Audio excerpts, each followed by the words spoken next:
Lors du mariage du millionnaire, une mère de triplés fit irruption dans l'église et s'empara du micro. Ce qu'elle dit laissa tous les invités horrifiés.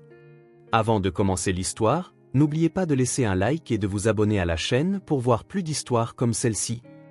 Madison monta les escaliers du manoir d'un pas lourd, ressentant une angoisse grandissante. Quentin l'avait appelé dans sa chambre, mais ces derniers temps, il agissait de façon étrange, distant, presque comme s'il attendait le bon moment pour la repousser définitivement.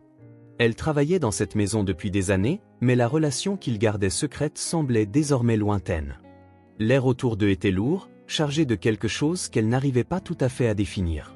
S'arrêtant devant la porte, Madison hésita. Elle avait toujours frappé 2 fois, comme si c'était un rituel qui les reliait d'une certaine manière. Mais ce soir-là, même ce simple geste semblait empreint d'incertitude. Que lui arrive-t-il? Pourquoi est-il si distant? Se demanda-t-elle en essayant de rester calme. Finalement, elle frappa et entendit sa voix, froide, distante. « Entre !» Madison ouvrit la porte et entra dans la chambre. Quentin se tenait de dos, regardant par la fenêtre les vastes jardins du manoir. Sa posture était tendue, et le lourd silence entre eux la suffoquait presque.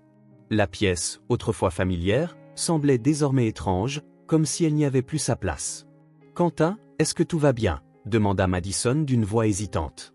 Elle tenta de s'approcher, mais il y avait dans l'air une barrière invisible qui l'empêchait de se sentir à l'aise.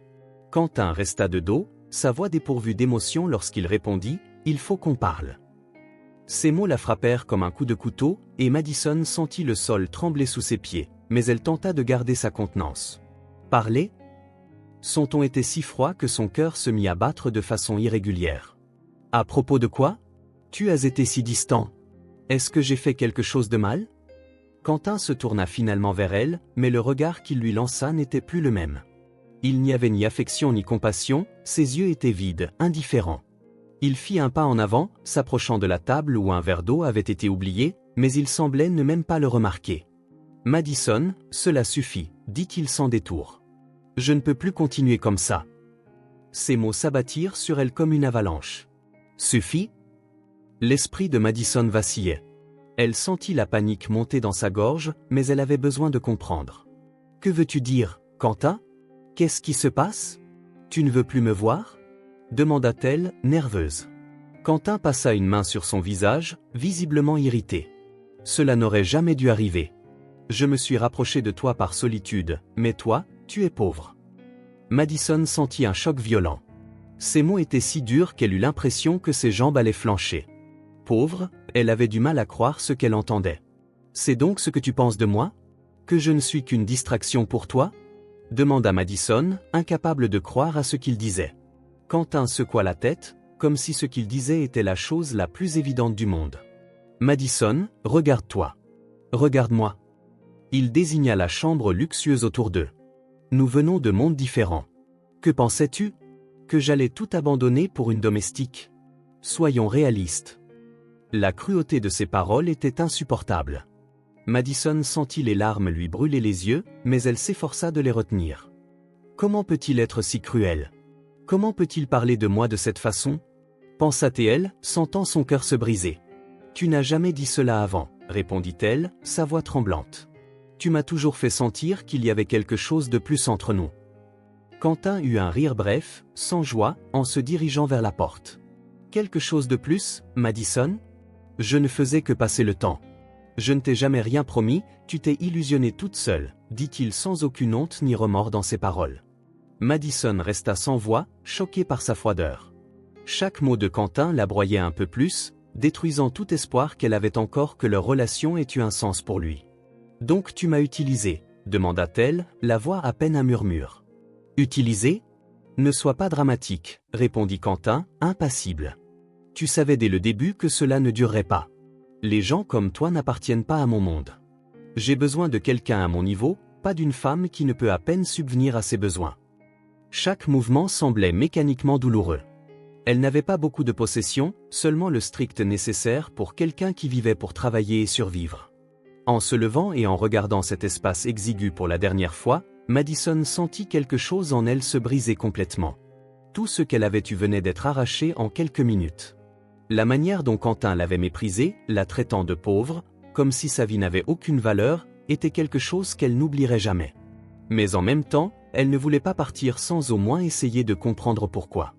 Je dois me relever, je ne peux pas le laisser m'anéantir, pensa-t-elle, déterminée, même si elle savait qu'il avait déjà clairement fait comprendre qu'il ne voulait plus d'elle. Quelque chose en elle criait pour une explication, quelque chose de plus que ces mots cruels. Avec son sac à dos, elle remonta les escaliers, chaque pas devenant un effort monumental.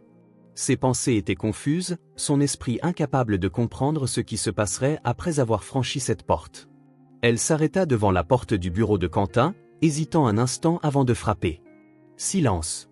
Elle frappa de nouveau, plus fort cette fois, et entendit alors des pas derrière la porte. Mais lorsque celle-ci s'ouvrit, ce n'était pas Quentin qui apparut. Un autre employé du manoir se tenait là, la regardant avec une expression mêlée de pitié et de malaise. « Monsieur Quentin a demandé à ne pas être dérangé », dit-il fermement, mais avec un regard qui montrait qu'il savait ce qui s'était passé. Madison essaya de discuter, mais l'homme secoua la tête, bloquant l'entrée. Il a pris sa décision, cela ne sert à rien d'insister. Elle sentit un nœud se former dans sa gorge, mais elle savait qu'il était inutile de s'acharner. Il ne voulait même pas l'entendre, pas un mot. C'était comme si elle avait déjà été effacée de sa vie, comme si tout ce qu'ils avaient partagé était devenu insignifiant. Sans autre option, Madison redescendit les escaliers pour la dernière fois, luttant contre les larmes qui insistaient pour couler. Elle traversa le hall du manoir, les yeux fixés au sol, alors que son esprit était envahi par des souvenirs. Tous les moments qu'ils avaient partagés, les rires, les touchés secrets, semblaient désormais n'être que de naïves illusions. Je n'ai jamais rien représenté pour lui. Lorsqu'elle atteignit la grille du manoir, elle s'arrêta pour respirer. L'air semblait plus lourd que jamais, comme si l'environnement autour d'elle savait ce qui venait de se passer. C'est alors qu'elle entendit, au loin, les voix de certaines domestiques du manoir en train de discuter près du jardin. Elle riait, inconsciente de la présence de Madison à proximité. « T'as entendu » dit l'une d'elles en baissant la voix, mais avec une excitation à peine dissimulée. « Il paraît que M. Quentin va se marier dans quelques mois avec une certaine Clara, héritière d'une immense fortune. » Madison se figea. « Se marier ?» L'idée la frappa comme un coup. Elle sentit l'air lui manquer, et ses pieds semblaient enracinés au sol. Oui, j'ai entendu dire que sa famille possède plusieurs entreprises, parfait pour lui. Riche, belle, bien différente de certaines aventures qu'il a pu avoir ici, ajouta l'autre femme en riant. Madison sentit son estomac se nouer.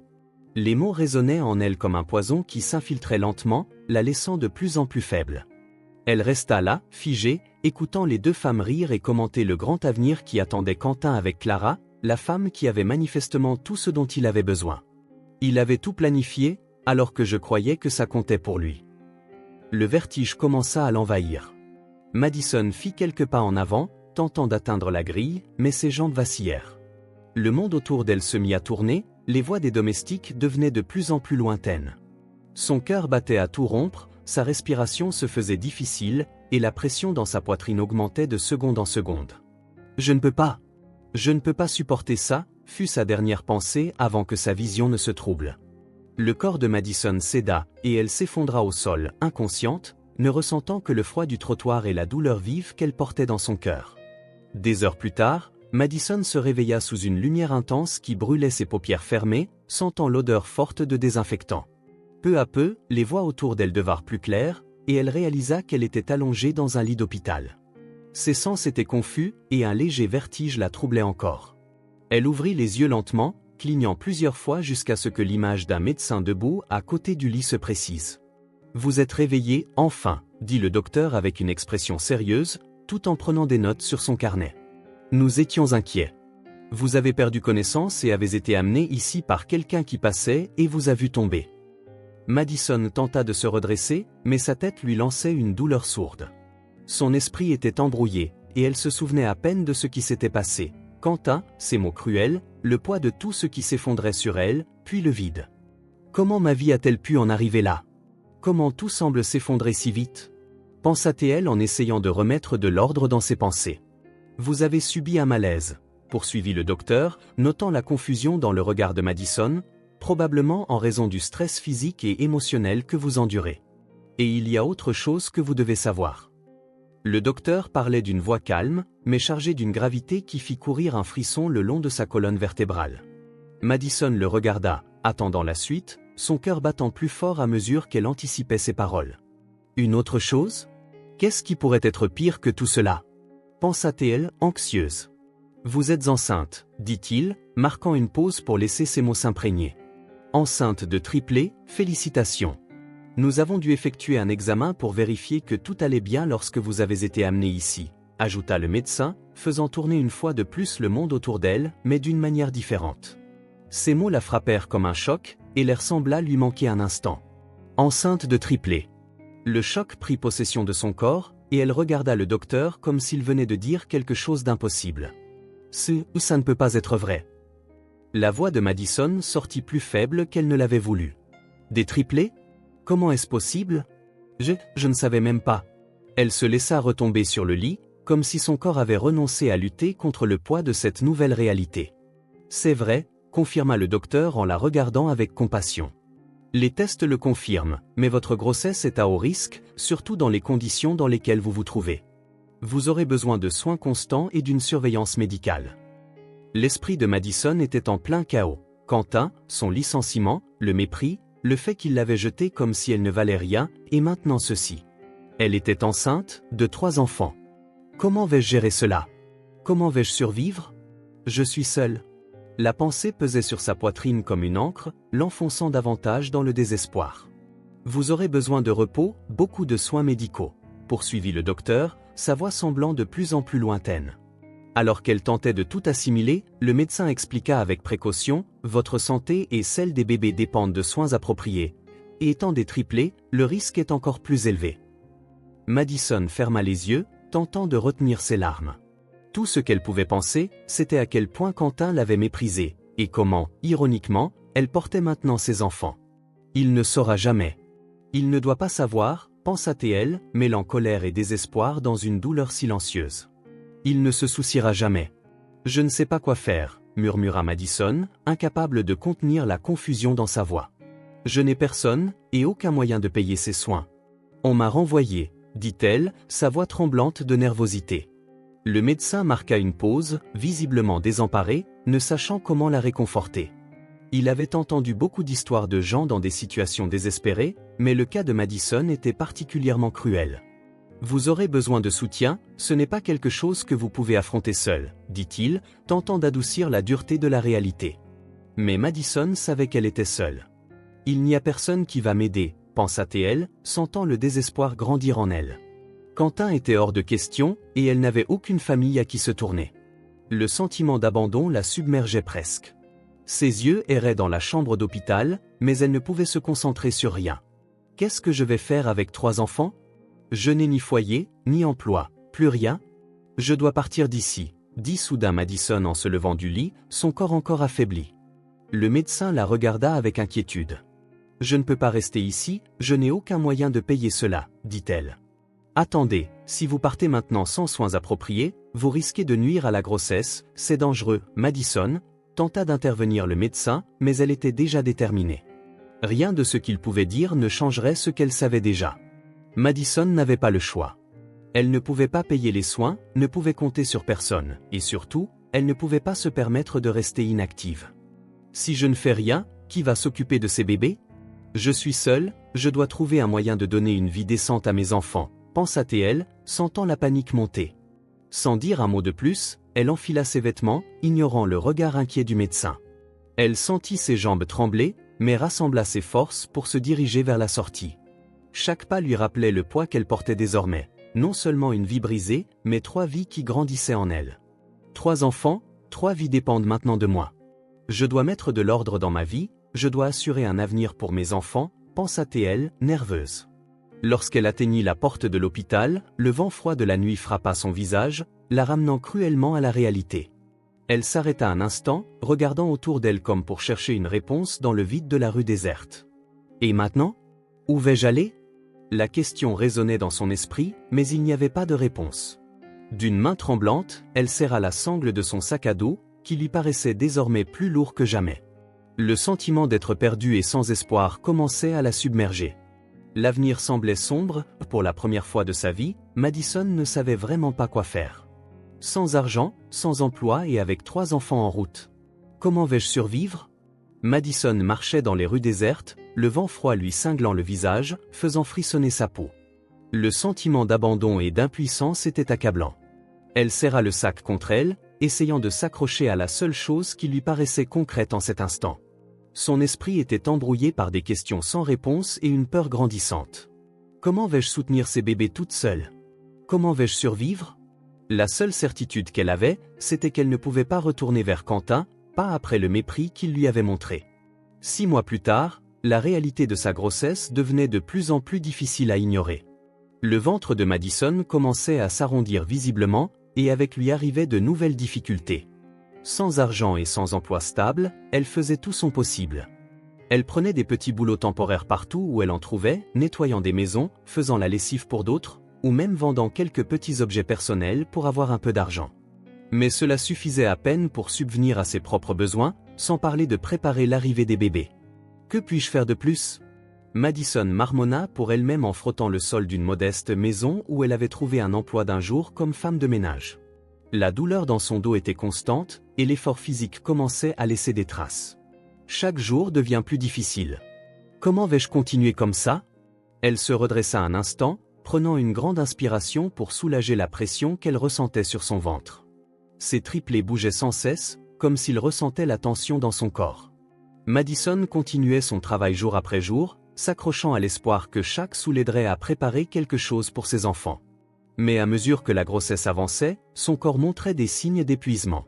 La faiblesse se faisait de plus en plus fréquente, et parfois, des vertiges la prenaient par surprise. Malgré tout, elle n'avait pas d'autre choix que de continuer. Je dois tenir pour eux. Mais le doute persistait, même si elle essayait de se convaincre qu'elle pourrait en supporter davantage. À la fin d'une journée particulièrement éprouvante, elle s'assit sur une petite chaise dans le coin de la chambre exiguë qu'elle louait. C'était tout ce qu'elle pouvait se permettre avec le peu qu'elle avait économisé, et les conditions étaient loin d'être idéales. La chaleur de l'été rendait l'air étouffant, et Madison s'éventait avec un vieux magazine pour essayer de se rafraîchir, se sentant lourde et épuisée. Serais-je capable de leur offrir le strict minimum? Comment vais-je m'occuper de 3 enfants seuls? Elle pensait parfois à Quentin, mais sa fierté blessée l'empêchait de songer à lui demander de l'aide. Il m'a abandonné, il m'a rejeté sans hésiter. Je ne vais pas mendier. Ces mots, la traitant de pauvre et d'insignifiante, résonnaient toujours dans sa tête. Le mépris dans son regard l'empêchait de chercher quelque soutien que ce soit de sa part. Elle ne pouvait pas revenir en arrière, elle ne voulait pas dépendre de quelqu'un qui l'avait humiliée. Au fil des jours, la situation empirait. Le travail de ménage, qu'elle avait pu faire avec un certain effort auparavant, devenait presque insupportable. Le poids des triplés pressait sur sa colonne vertébrale, les nausées revenaient avec force, et la faiblesse devenait de plus en plus constante. Je ne sais pas combien de temps encore je vais pouvoir tenir, pensa-t-elle en terminant une autre journée de travail épuisante, ses mains tremblant de fatigue. Chaque pas qu'elle faisait semblait être un effort surhumain. Ce soir-là, après une autre journée harassante, Madison s'allongea dans son lit, mais l'inconfort l'empêchait de dormir. Elle se tournait et se retournait, essayant de trouver une position qui soulagerait la pression sur son dos et la douleur constante dans ses pieds enflés. Tout devient de plus en plus difficile, mais je dois continuer. Ses pensées tourbillonnaient, et le désespoir semblait la suffoquer. Comment vais-je trouver assez pour leur donner ce dont ils ont besoin? Je n'ai rien. La chaleur de la petite maison et le manque d'air la poussèrent à se lever au milieu de la nuit. Elle se dirigea vers la fenêtre, son corps tremblant, se sentant de plus en plus faible. Le sentiment d'impuissance et de solitude l'accablait tandis qu'elle regardait la rue sombre et déserte. Une douleur vive la fit soudain s'arrêter. Une forte pression dans le bas-ventre. Non, qu'est-ce que c'est? La douleur était si intense que ses jambes cédèrent, et Madison dut se tenir au mur pour ne pas tomber. Je ne peux pas être en train d'accoucher maintenant, c'est trop tôt, pensa-t-elle, tentant de respirer profondément pour contrôler la douleur, mais la pression continuait d'augmenter, de plus en plus forte. Son corps semblait lutter contre lui-même, et elle savait que quelque chose n'allait pas du tout. Est-ce la faim? Est-ce que quelque chose ne va pas avec les bébés? L'anxiété se mêla à la panique. Madison essaya de prendre son téléphone sur la table de chevet, mais la douleur la fit tomber à genoux, incapable de bouger.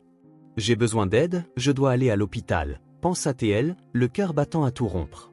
Ses mains tremblaient tandis qu'elle attrapait son téléphone et tentait de composer le numéro des urgences. La douleur était insupportable, son corps semblait s'effondrer.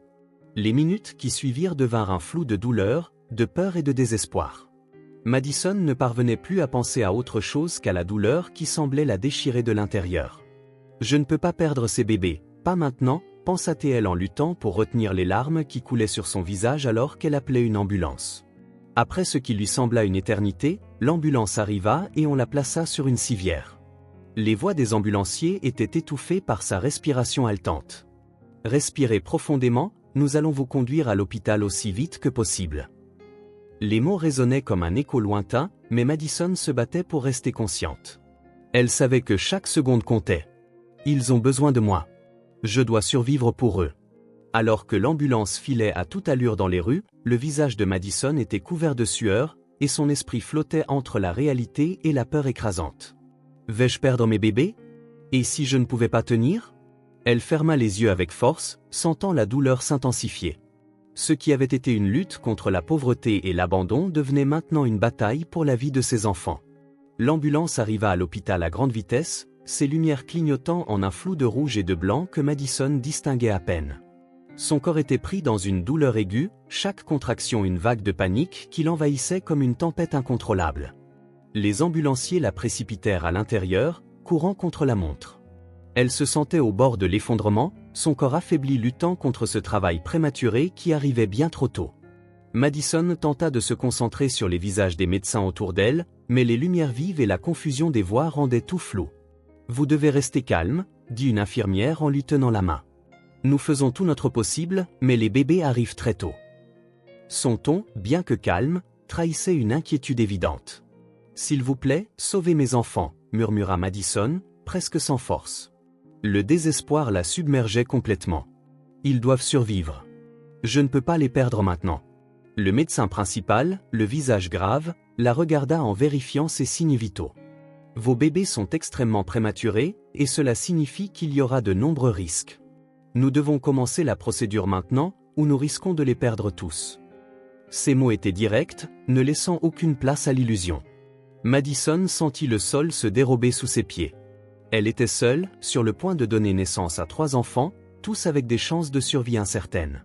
La douleur physique et émotionnelle la poussait au bord de l'effondrement, mais elle savait qu'elle n'avait pas le choix, elle devait se battre pour eux. « Je donnerais ma vie pour eux s'il le fallait », pensa-t-elle, alors que le chaos autour d'elle l'engloutissait.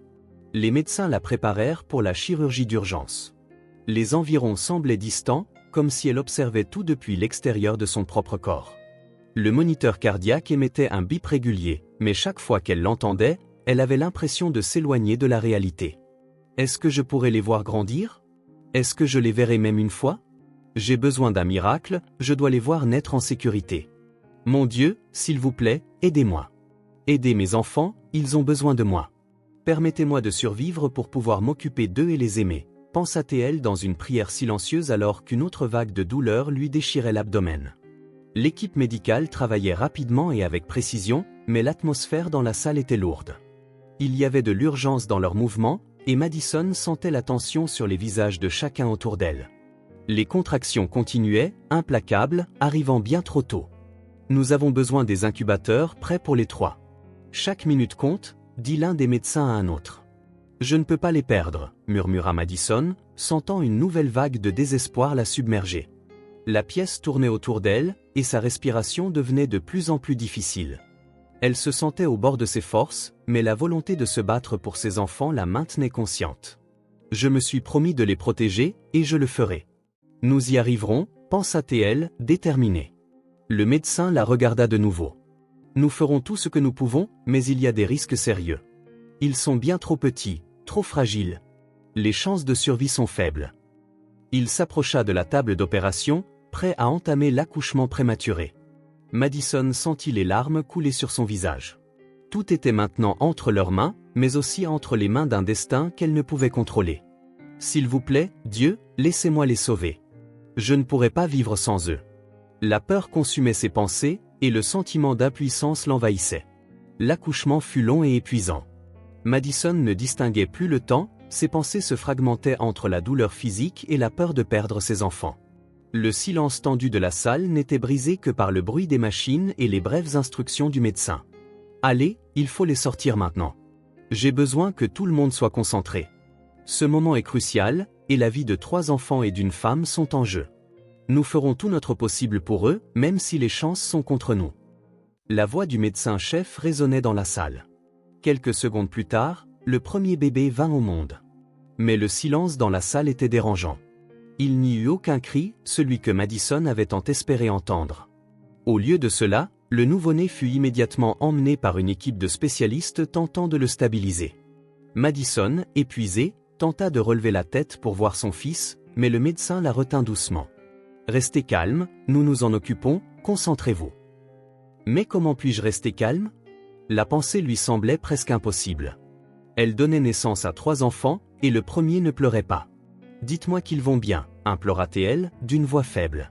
« Le deuxième arrive, » dit le médecin, sans quitter le processus des yeux.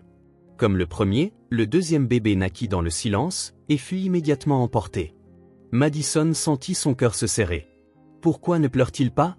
Que se passe-t-il? Je vous en prie, mes enfants, ils doivent survivre. » Mon Dieu, pensa-t-elle, paniquée, sentant la tension palpable dans la salle. Elle savait que la situation était critique, mais le silence absolu était insupportable. « Ils sont dans un état très fragile, » murmura une infirmière à ses côtés, la voix pleine d'empathie. « Nous faisons tout ce que nous pouvons. » Puis le troisième bébé naquit peu après, et l'histoire se répéta. Pas de cris. Aucun son rassurant. Tous furent rapidement emmenés vers l'unité néonatale. « Mes enfants, mes 3 enfants », Madison répétait cela dans son esprit, comme si elle pouvait s'accrocher à cette idée pour ne pas s'effondrer. Lorsque le médecin s'approcha enfin d'elle, Madison était presque inconsciente d'épuisement. « Vos bébés sont nés, mais ils sont tous dans un état critique, » dit-il, le visage grave. « Ils reçoivent des soins intensifs, mais les prochaines heures seront décisives. Nous ne savons pas s'ils survivront. » Le monde de Madison s'effondra à cet instant. L'idée de perdre ses enfants, ceux pour qui elle avait tant combattu, lui donna l'impression que sa propre vie lui échappait. « S'il vous plaît, prenez soin d'eux. Je ferai n'importe quoi, » supplia-t-elle, avant de sombrer dans l'inconscience. Madison se réveilla dans une chambre froide et silencieuse, l'odeur forte de désinfectant et le bourdonnement des machines d'hôpital la ramenant à la réalité. Elle sentait son corps lourd, épuisé, comme un poids impossible à porter. Quand elle ouvrit complètement les yeux, la première pensée qui lui vint à l'esprit fut pour ses bébés. « Mes enfants, sont-ils toujours vivants? Ils doivent être en sécurité. » Elle tenta de se redresser, luttant contre la faiblesse qui l'envahissait. Une infirmière à ses côtés, voyant qu'elle s'était réveillée, s'approcha avec un regard doux mais inquiet. « Vous avez eu une sacrée frayeur, » dit-elle en posant doucement la main sur son bras. « Il est temps de vous reposer, mais je sais que vous voulez des nouvelles des bébés. » Madison acquiesça faiblement, son cœur battant plus fort. « Je dois les voir. Sont-ils en sécurité? Est-ce qu'ils vont s'en sortir ?» L'urgence dans sa voix était palpable, et l'idée de ne pas savoir ce qui se passait avec ses enfants la laissait au bord du désespoir. « C'est trop tôt pour le dire, » répondit l'infirmière d'un ton prudent. « Ils sont en soins intensifs néonatales, et les médecins font tout leur possible, mais leur état est critique. Pour l'instant, tout ce que nous pouvons faire, c'est attendre et prier. » Ces mots percèrent Madison comme un poignard. Attendre et prier. C'était tout ce qui lui restait, mais cela semblait si peu face à la gravité de la situation. Elle ne pouvait pas rester là sans bouger. « Je veux les voir. Je dois être là, » dit-elle, la voix tremblante mais déterminée. Avec l'aide de l'infirmière, Madison parvint à se lever, bien que son corps soit affaibli par l'accouchement. Chaque pas vers l'unité de soins intensifs semblait un défi colossal, mais rien ne pourrait l'arrêter. « Ils ont besoin de moi. Je ne peux pas les laisser seuls. Je dois être là, pour qu'ils sachent que je me battrai pour eux et resterai à leur côté jusqu'à ce qu'ils aillent mieux, » se dit-elle. En arrivant enfin devant la vitre de l'unité de soins intensifs, le cœur de Madison se serra en voyant les corps minuscules de ses triplés à l'intérieur des incubateurs, entourés de tubes et connectés à des machines qui surveillaient leurs signes vitaux fragiles. Le silence n'était interrompu que par le bruit constant des équipements. La vue de ses enfants la coupa presque du souffle. Elle s'approcha de la vitre, ses yeux fixés sur les enfants qui pouvaient à peine bouger. « Ils sont si petits. Comment vont-ils survivre comme ça ?» pensa-t-elle, les larmes aux yeux. Un médecin entra dans la pièce et examina les bébés, mais l'expression de son visage n'apporta aucun réconfort. « Je ferai n'importe quoi pour les voir en bonne santé, » murmura Madison, le regard rempli d'un mélange de désespoir et d'espoir. « Si seulement je pouvais faire davantage, leur offrir plus. » Le poids de la responsabilité était accablant. Elle était seule, sans argent ni soutien, et ses enfants luttaient pour leur vie. Les jours se transformèrent en un cycle d'attente interminable. Madison mangeait à peine et dormait à peine, assise sur une chaise dans le couloir de l'unité de soins intensifs, les yeux toujours tournés vers ses enfants. Ils ont besoin de sentir que je suis là, que je ne les abandonnerai pas, pensait-elle chaque jour, sentant le sentiment d'impuissance la ronger. Mais renoncer n'était pas une option. Avec le passage des jours, Madison chercha un moyen de subvenir à ses besoins tout en restant à l'hôpital. Ses économies étaient épuisées, et l'idée de quitter l'hôpital ne lui effleurait même pas l'esprit. Elle proposa alors de travailler comme agent d'entretien à l'hôpital, faisant de petits travaux tout en attendant des nouvelles de ses enfants. Si je ne travaille pas, je ne pourrai pas payer les factures. Ils doivent avoir tout ce dont ils ont besoin, je ne leur laisserai manquer de rien, même si je dois travailler jour et nuit jusqu'à ce qu'ils sortent de cet hôpital, pensa-t-elle en nettoyant les couloirs. La fatigue physique et émotionnelle l'accompagnait à chaque mouvement, mais elle continua, déterminée à se battre pour chaque centime. C'est tout ce que je peux faire pour eux maintenant. Même affaiblie, elle sentait qu'elle devait maintenir un semblant de contrôle sur la situation. Le travail n'était pas facile, la grossesse et l'accouchement récent avaient laissé Madison encore plus affaiblie, mais elle continuait à nettoyer l'hôpital avec le même soin qu'elle avait toujours mis dans tout ce qu'elle faisait. « Je dois rester forte », pensa-t-elle, tentant d'ignorer la douleur dans son dos et la fatigue qui semblait s'intensifier chaque jour. « Je dois le faire pour eux. » Entre les heures de ménage et les moments d'attente devant l'unité de soins intensifs, Madison priait en silence pour la guérison de ses enfants. Chaque fois qu'un médecin ou une infirmière entrait dans l'unité, son cœur bondissait, espérant désespérément de bonnes nouvelles. Mais jusque-là, tout restait incertain. « C'est encore trop tôt pour dire s'ils vont survivre », répéta le médecin, et les mots résonnaient constamment dans son esprit. Par une nuit particulièrement difficile, alors que Madison s'était finalement laissé aller à fermer les yeux quelques minutes dans le couloir de l'hôpital, une infirmière la réveilla en urgence. « Madison, » dit la femme avec une expression inquiète, « l'un de vos bébés a empiré. Il a de graves complications respiratoires, et les médecins devront pratiquer une chirurgie d'urgence. » Sa voix résonnait, pressée par l'urgence de la situation. Le cœur de Madison s'arrêta un instant. La panique la submergea complètement, et elle se leva immédiatement malgré la faiblesse de son corps. « Une chirurgie ? Pourquoi, mon bébé ? Comment cela est-il possible ? N'y a-t-il aucun moyen de le soigner sans opération ?» demanda-t-elle d'une voix tremblante, ses mains devenues froides et moites alors qu'elle tentait de comprendre la situation. « Les médecins se préparent en ce moment, » répondit l'infirmière, posant une main douce sur l'épaule de Madison. « Nous ferons tout ce qui est possible, mais c'est une situation très délicate. » Madison sentit le monde autour d'elle s'effondrer une fois de plus. « Je ne peux pas en perdre un, pas maintenant, » pensa-t-elle, luttant contre le désespoir qui menaçait de la dominer. Elle serra les lèvres, essayant de retenir les larmes, et regarda l'équipe médicale se préparer pour l'opération. Quelques minutes plus tard, Madison s'assit sur une petite chaise dans le couloir de l'hôpital, les yeux fixés sur la porte de la salle d'opération. Ses pensées étaient chaotiques, et la peur de perdre son bébé s'empara de chaque cellule de son corps. L'environnement autour d'elle semblait distant, comme si le bruit des machines, les pas rapides des médecins et les voix des gens faisaient partie d'un autre monde. Tout ce qui comptait désormais, c'était ce petit être qui se battait pour sa vie dans cette pièce. « S'il vous plaît, laissez-le survivre. Je ne peux pas les perdre, » pensa-t-elle, le cœur serré d'angoisse en attendant des nouvelles. L'esprit de Madison vacillait entre l'espoir et le désespoir. Le temps semblait s'étirer, chaque minute la rendant plus anxieuse, tandis que l'épuisement émotionnel pesait sur elle comme un nuage sombre. Ils m'ont promis qu'ils feraient de leur mieux, mais est-ce que ce sera suffisant ? Elle serra les mains dans son giron, tentant en vain de se calmer. Madison savait qu'elle devait se distraire, elle ne pouvait plus supporter ce poids angoissant. Tous les scénarios catastrophiques se rejouaient dans son esprit de mère inquiète. Elle se leva alors et marcha dans le couloir de l'hôpital. C'est alors, au milieu du couloir, qu'elle aperçut une femme âgée, le visage marqué par le temps, marchant lentement, presque perdue. La vieille dame semblait confuse, regardant autour d'elle comme si elle essayait de se rappeler où elle devait aller. Madison, sans hésitation, s'approcha de la femme, son instinct de protection prenant le pas sur sa douleur temporaire. « Excusez-moi, madame, vous allez bien ? Avez-vous besoin d'aide ?» demanda Madison, tendant doucement la main vers la vieille dame. La femme la regarda avec un mélange de soulagement et de confusion. « Oh, ma chère, je me suis perdue. Je n'arrive pas à trouver la chambre de mon ami. Il a été admis ici, mais ces couloirs se ressemblent tous, dit-elle d'une voix tremblante et fragile. Madison, bien qu'épuisée et émotionnellement drainée, sourit à la dame et prit doucement son bras. « Je vais vous aider à le trouver, ne vous inquiétez pas. Nous trouverons sa chambre, dit-elle. » En marchant ensemble dans les couloirs, Madison réalisa que même au milieu de sa propre souffrance, il restait encore de la place pour aider quelqu'un. Je suppose que c'est ainsi que la vie fonctionne. Nous avons toujours quelque chose à offrir, même quand il semble que nous ne pouvons plus rien donner, pensa-t-elle.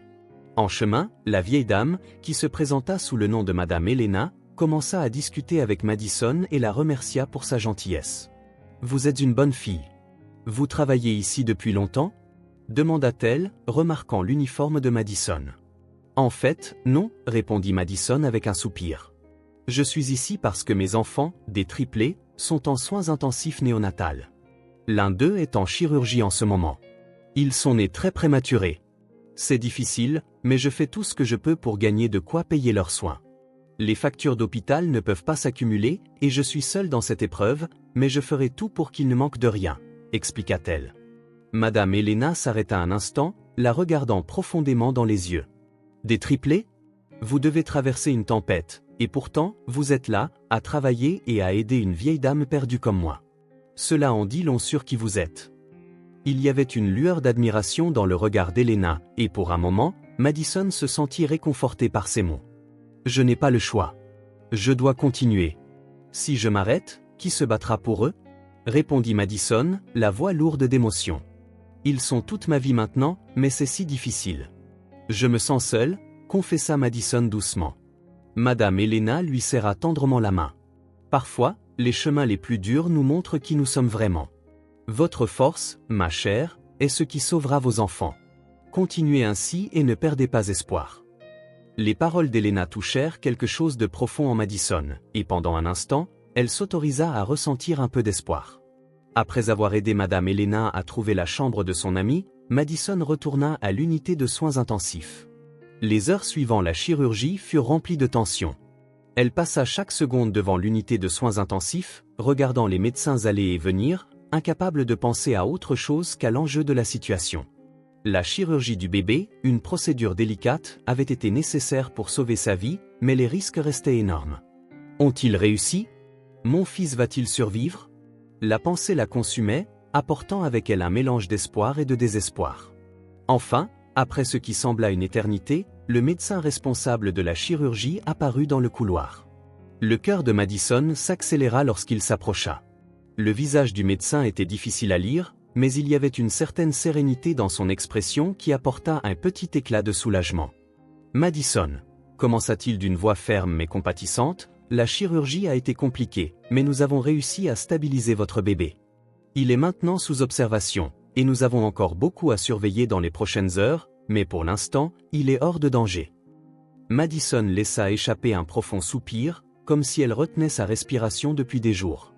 Les larmes emplirent ses yeux, mais cette fois, elles n'étaient pas de peur, mais de gratitude immense. « Mon bébé est vivant. Il a survécu. » Le soulagement fut si intense que ses jambes faillirent flancher. « Je ne sais même pas comment vous remercier, » dit-elle d'une voix tremblante. « Merci, merci d'avoir sauvé mon fils. » Les mots s'échappèrent de sa bouche entre des sanglots de soulagement, et elle serra ses mains tremblantes devant sa poitrine, comme dans une prière. Le médecin, avec un léger sourire, hocha la tête. « Nous faisons de notre mieux, Madison. Mais rappelez-vous que le processus de guérison sera long. Il est encore très petit et aura besoin de soins intensifs pendant les prochaines semaines. Il ira bien, il survivra, je dois y croire, » pensa Madison en regardant le médecin s'éloigner. Son cœur était encore lourd, mais désormais il y avait de l'espoir, une lumière au bout du tunnel. Elle savait que le chemin serait ardu, mais à cet instant, savoir que son fils avait traversé l'épreuve de la chirurgie suffisait pour renouveler sa force. Madison se rassit dans le fauteuil de l'ICU, regardant à travers la vitre. Les 3 petits corps dans les incubateurs étaient sa raison de vivre, et elle sentait maintenant une détermination encore plus forte de continuer à se battre. « Ils sont forts, et je dois l'être aussi, » pensa-t-elle. « Plus que jamais, je ne peux pas abandonner. » Le lendemain matin, après une nuit blanche de plus, Madison se rendit à l'unité de soins intensifs pour vérifier l'état des bébés. Les heures s'étiraient, et l'attente était un supplice. Elle ne pouvait penser à autre chose que la chirurgie et la condition critique des triplés. Si seulement il y avait quelque chose que je pouvais faire, autre chose qu'attendre. C'est alors qu'une des infirmières de l'hôpital l'appela, lui tendant une enveloppe. Madison, ceci a été laissé pour vous par une visiteuse hier, dit-elle avec un sourire chaleureux. Il semble que quelqu'un ait voulu vous aider, expliqua l'infirmière, laissant Madison surprise et confuse.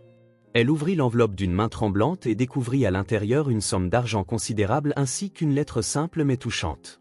Madison, ta gentillesse et ta force m'ont profondément ému.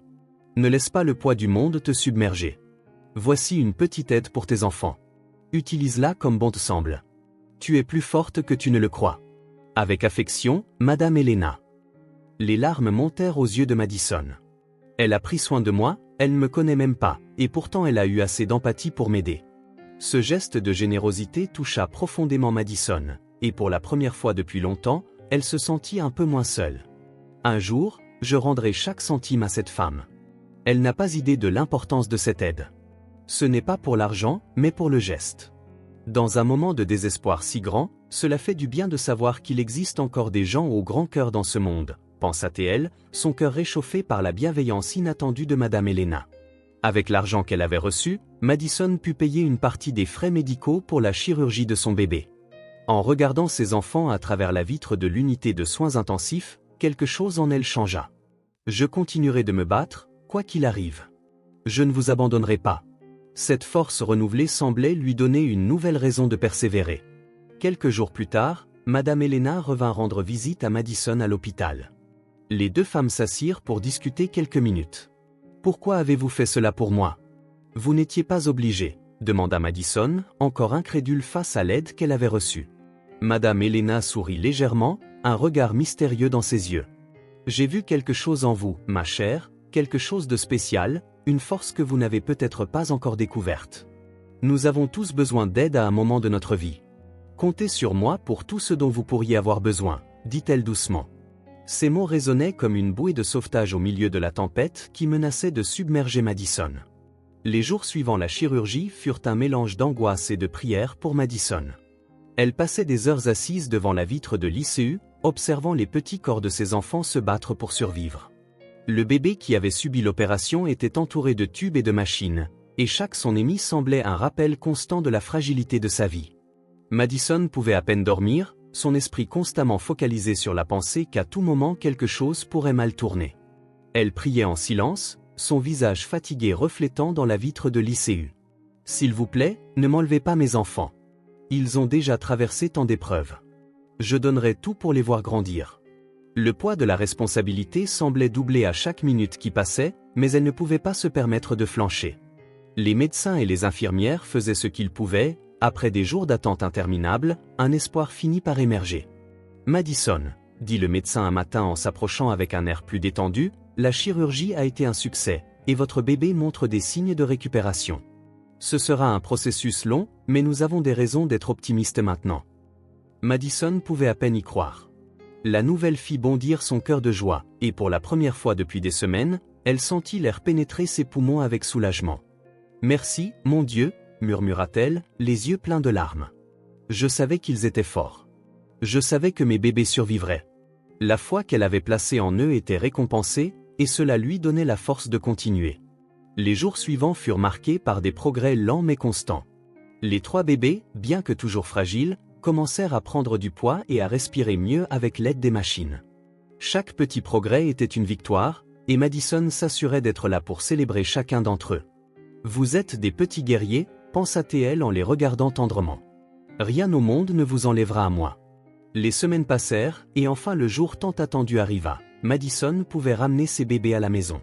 Lorsque l'infirmière apporta chacun des petits enveloppés dans des couvertures, Madison ressentit un mélange de bonheur et de peur. « Suis-je vraiment capable de faire cela seule ? Comment vais-je m'occuper de 3 bébés en même temps ?» Le doute s'insinua dans ses pensées, mais elle savait qu'elle n'avait pas le choix. Ils étaient tout ce qu'elle avait, et elle ferait tout pour leur offrir le meilleur, même si le meilleur semblait difficile à atteindre.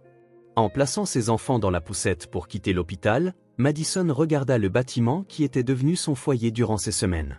La gratitude se mêlait à l'anxiété face à ce qui allait suivre. « J'ai réussi à les amener jusqu'ici, mais maintenant ?» pensa-t-elle en poussant la poussette dans le couloir, ressentant à la fois la légèreté de pouvoir enfin les ramener à la maison et le poids des responsabilités qui commençaient à s'accumuler. En arrivant dans le petit appartement où elle vivait, Madison installa les 3 berceaux qu'elle avait pu obtenir grâce à des dons. L'endroit était exigu, les murs se décollaient, mais cet espace était tout ce qu'elle pouvait appeler chez elle. Elle déposa chaque bébé dans leurs berceaux respectifs, les larmes aux yeux en constatant qu'ils étaient enfin chez eux. « Vous y êtes arrivés, mes amours. Nous sommes enfin ensemble. » Le soulagement d'être à la maison avec eux fut rapidement remplacé par une nouvelle réalité.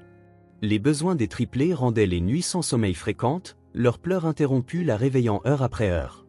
Madison avait à peine le temps de se reposer, chaque minute étant consacrée à s'occuper des 3 nouveau-nés, exigeant une attention constante. « Comment vais-je faire cela chaque jour ? C'est tellement difficile, murmura-t-elle en changeant la couche de l'un des bébés tout en berçant un autre dans ses bras. L'épuisement l'accablait, et la peur de ne pas pouvoir gérer tout cela grandissait de jour en jour.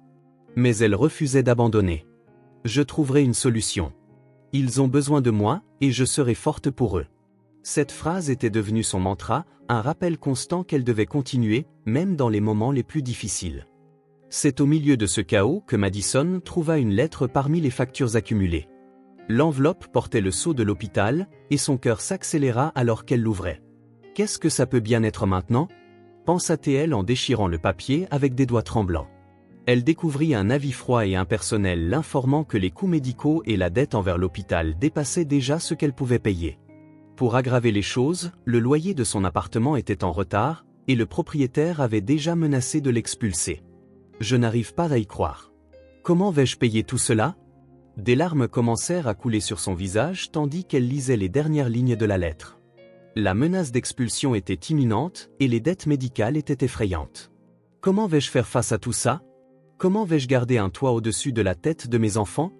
La pression dans sa poitrine grandissait, et le désespoir commençait à l'étouffer. Elle avait déjà tellement combattu, et maintenant, il semblait que tous ses efforts allaient s'effondrer de nouveau. Madison serra la lettre, sentant le papier se froisser sous ses doigts. « J'ai tellement lutté. Cela ne peut pas se terminer ainsi, pensa-t-elle en regardant ses enfants dormir paisiblement dans leur berceau. Ils avaient combattu pour survivre, et elle s'était promis de faire tout ce qu'il fallait pour les protéger. Mais maintenant, avec les dettes qui s'accumulaient et la menace de perdre leur foyer, elle se demandait comment elle pourrait continuer. Pendant ce temps, dans le grand hall du manoir, Quentin observait le tourbillon d'activités alors que l'équipe préparait le prochain mariage. Il tenta de se concentrer sur les détails. Les fleurs disposées en arrangements impeccables, les lustres étincelants qui semblaient illuminer l'ambiance de leur éclat. Cependant, son esprit était ailleurs, enveloppé dans un sentiment étrange de malaise qu'il ne parvenait pas à dissiper. « Pourquoi ne suis-je pas heureux ? Cela devrait être l'un des plus beaux moments de ma vie, pensa-t-il en regardant Claire traverser le hall avec son bloc-notes, distribuant des ordres avec la même précision qu'elle mettait à calculer chaque dépense de la cérémonie. Elle s'arrêta devant une jeune employée qui, pressée, ajustait la nappe sur l'une des tables. « Est-ce que vous plaisantez ?» lança Claire, sa voix tranchante et pleine d'impatience. La jeune fille, les mains tremblantes, tenta de répondre quelque chose, mais fut brutalement interrompue. « J'ai commandé les nappes en soie les plus chères, et tu arrives avec ça, une chose bon marché. Tu crois que c'est juste une fête quelconque ?» CLA s'avança vers la jeune employée, son visage sévère et ses yeux pleins de mépris. L'employé balbutia, essayant d'expliquer qu'elle suivait les instructions qu'on lui avait données. « Je ne veux pas entendre d'excuses, fais ton travail correctement ou quitte cet endroit immédiatement. » CLA cria, faisant rétrécir la jeune femme de honte. Tout autour d'eux s'arrêta un instant, observant la scène inconfortable, mais rapidement, chacun retourna à ses tâches, cherchant à éviter la confrontation. Quentin observa la scène en silence, son estomac se retournant. La manière dont CLA traitait l'employé le frappa d'une manière qu'il ne s'attendait pas. Astérisque pourquoi est-ce que ça me dérange autant ?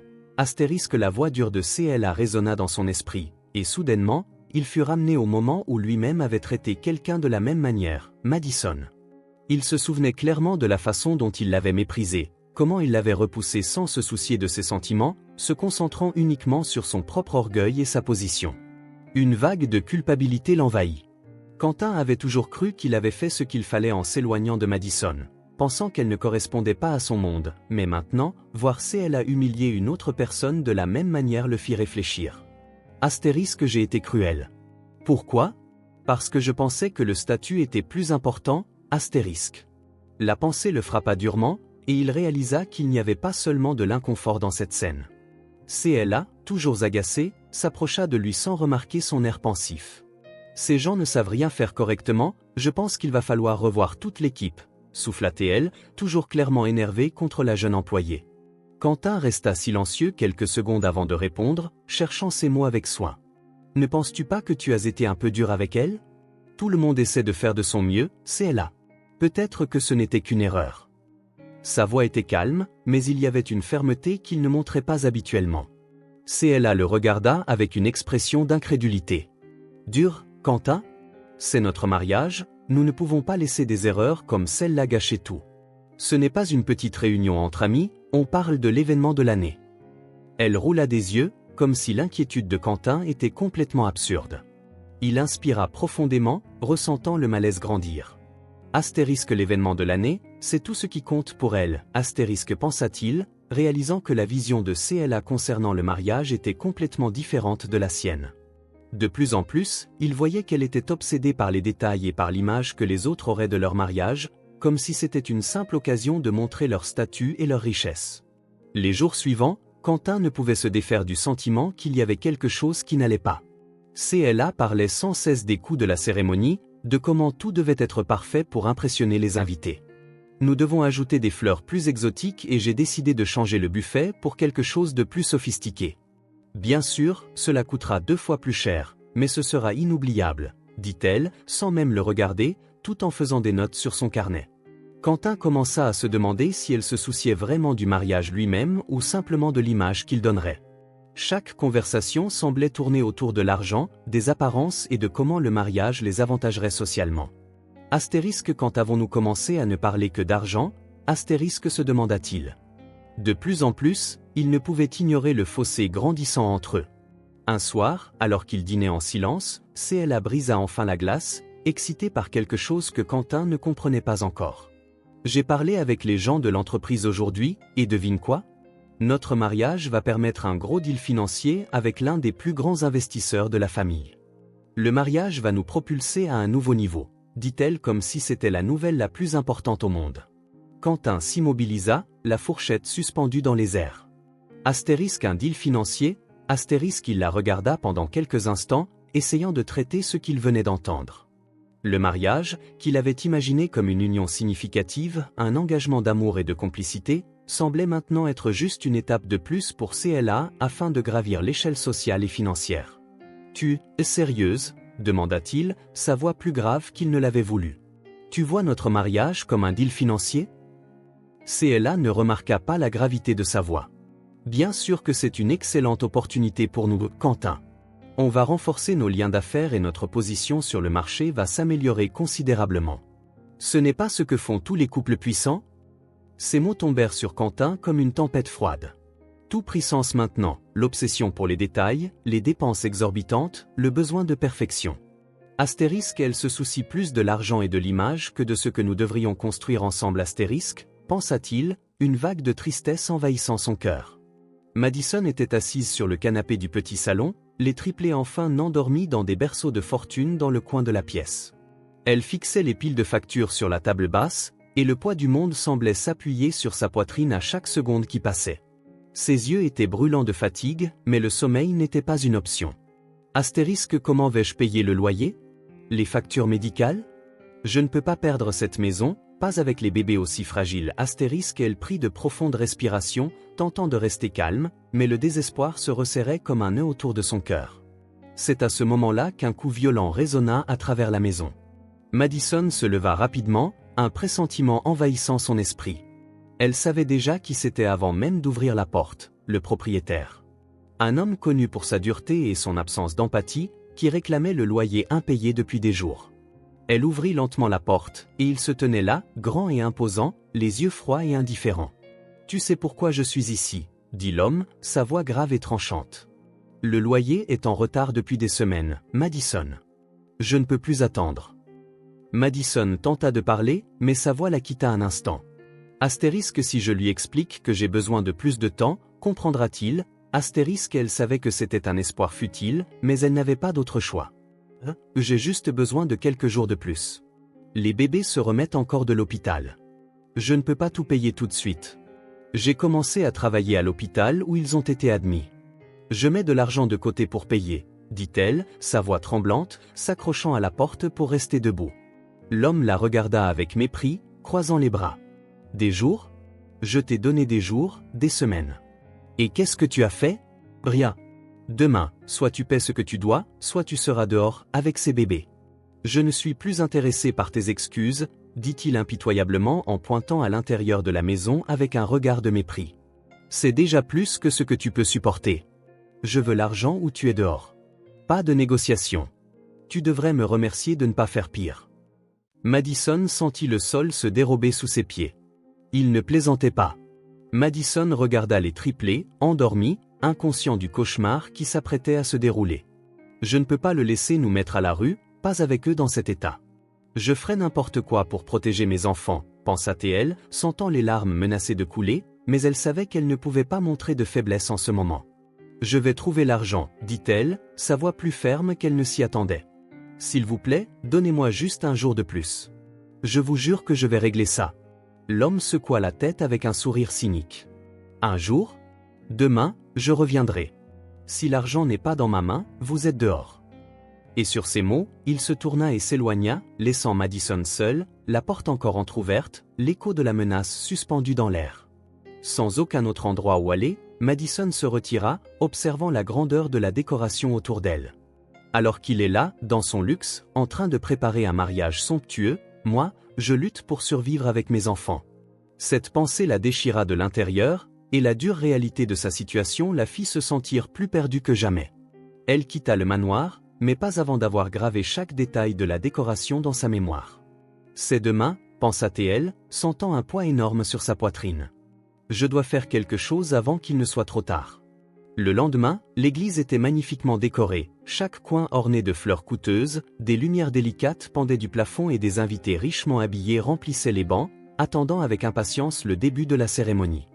L'atmosphère était celle du summum du luxe, exactement comme Claire l'avait planifié. Chaque détail exhalait l'opulence. Les conversations entre les invités tournaient autour des affaires, de l'influence, et du prestige d'être présent à l'un des mariages les plus médiatisés de l'année. Tout semble parfait, pensa Quentin, alors qu'il observait l'agitation autour de lui. Mais au fond de lui, il était loin de toute sensation de perfection. Il se tenait à l'autel, impeccablement habillé, mais le poids sur sa poitrine semblait augmenter à chaque minute. Pourquoi je me sens comme ça? C'est censé être le jour le plus important de ma vie, et tout ce à quoi je pense, c'est Madison. Il sentit ses mains suer sous ses gants en soie et son esprit dériva vers la dernière fois qu'il avait vu Madison, se souvenant des paroles cruelles qu'il lui avait dites.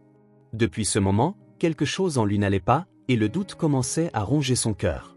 CLA, radieuse dans sa robe de mariée sur mesure, était à ses côtés, souriant avec une confiance qui contrastait nettement avec l'agitation de Quentin.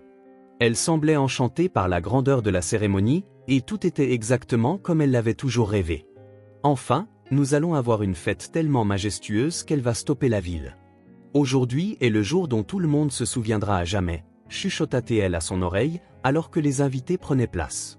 Quentin hocha la tête, mais ces mots lui semblaient lointains. Est-ce que tout ce qui compte pour elle, c'est la taille de la fête, la valeur des choses? N'a-t-elle jamais pensé que ce moment devait être basé sur ce que nous ressentons l'un pour l'autre?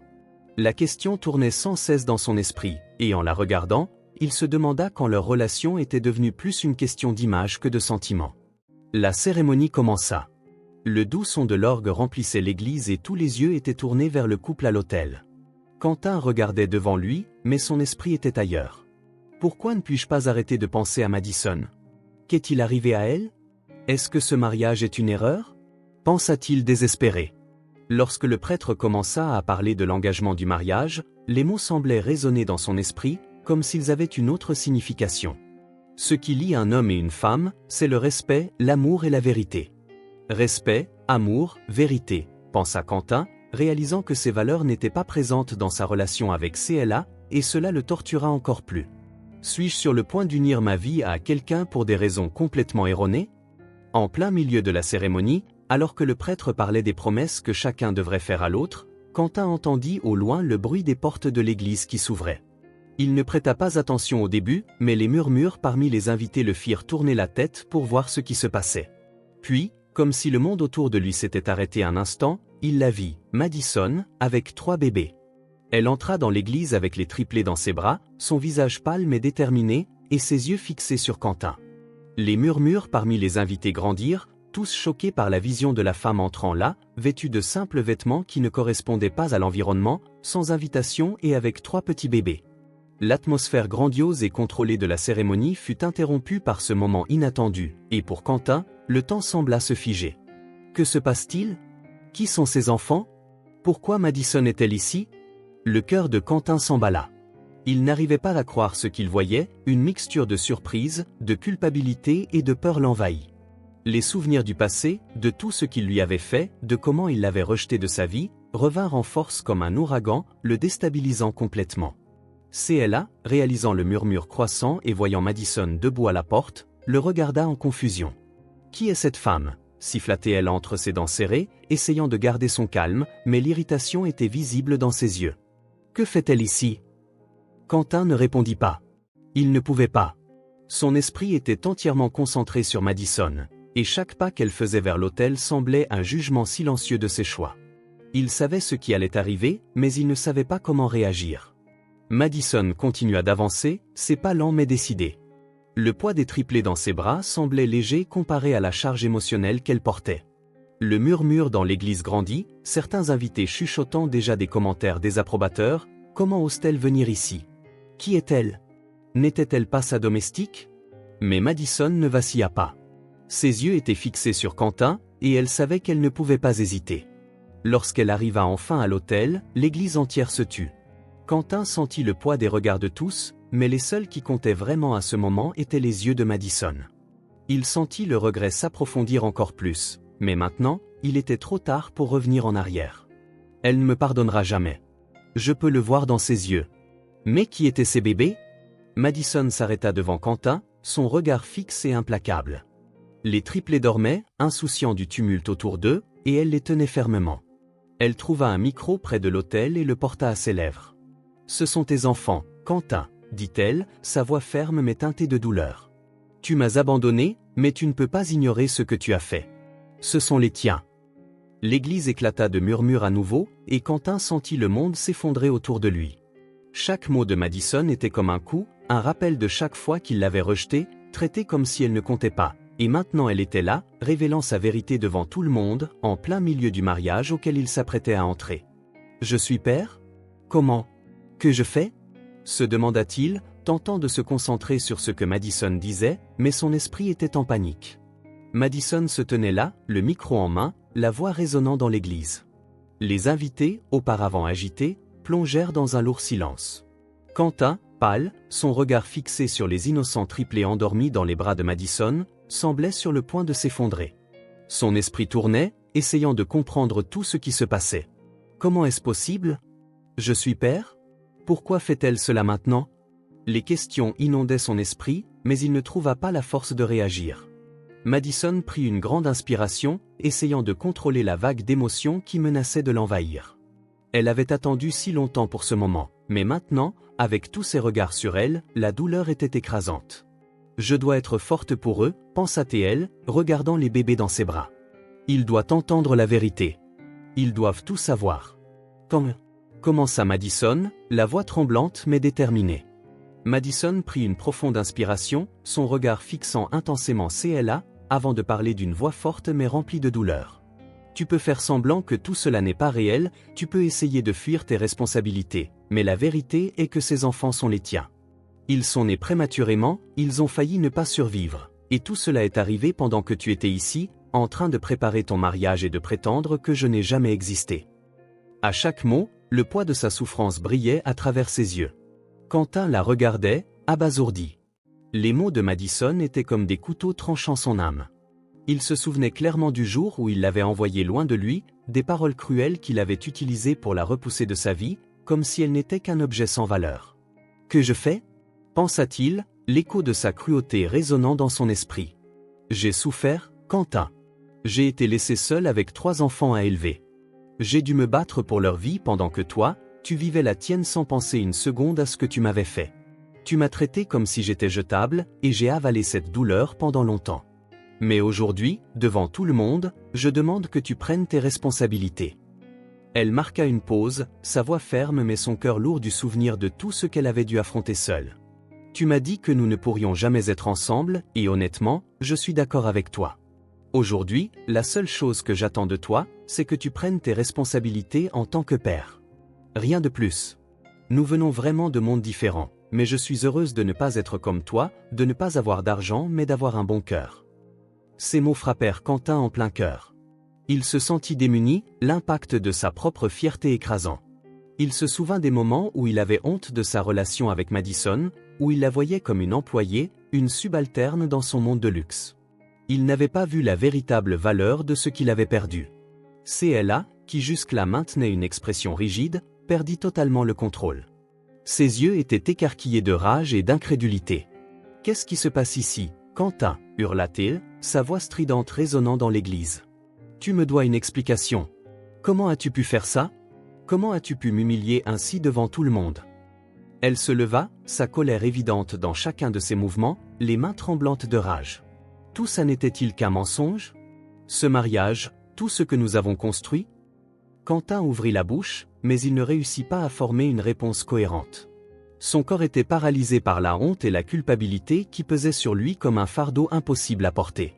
Il regarda CLA, les yeux suppliants presque pour un peu de compréhension, mais il savait qu'aucune explication ne pourrait réparer ce qui était en train de s'effondrer autour de lui. Madison continua sans interruption, déterminée à profiter de ce moment, sachant que c'était la seule chance qu'elle aurait pour faire entendre sa vérité. « J'ai apporté les dossiers médicaux », dit-elle en levant un dossier qui était dans le sac qu'elle portait sur l'épaule. « Voici la preuve que tu es le père de ces enfants. Tu peux essayer de fuir la vérité, Quentin, mais tu ne peux pas la nier. » Elle s'approcha de l'autel, marchant vers Quentin avec une fermeté impressionnante. Les invités, choqués, restaient immobiles, comme s'ils assistaient à une pièce de théâtre, incapables de détourner le regard. Madison tendit le dossier à Quentin, qu'il saisit avec des doigts tremblants. Il l'ouvrit et y trouva les tests ADN, le dossier médical des triplés, chaque détail prouvant sa paternité, un test effectué avec un de ses cheveux. En voyant les documents dans les mains de Quentin, CLA explosa de fureur. « Tu m'as utilisé. Ce mariage est une mascarade. » Sa voix était chargée de haine, et les regards des invités se tournèrent maintenant vers elle. CLA tremblait de rage, les yeux fixés sur Quentin comme s'il était la personnification de toute son humiliation. « Comment ai-je pu être aussi stupide ?» pensa-t-elle, tandis que la colère se transformait en une décision inébranlable. Quentin, hébété, tenta d'approcher CLA, mais elle leva la main, l'empêchant de parler. « Ne t'approche pas de moi, » dit-elle, sa voix glaciale et tranchante. « Je ne suis pas une femme qui va se faire humilier publiquement par quelqu'un comme toi. »« S'il te plaît, laisse-moi expliquer. » commença Quentin, essayant désespérément de trouver les bons mots, mais il savait qu'il perdait le contrôle de la situation.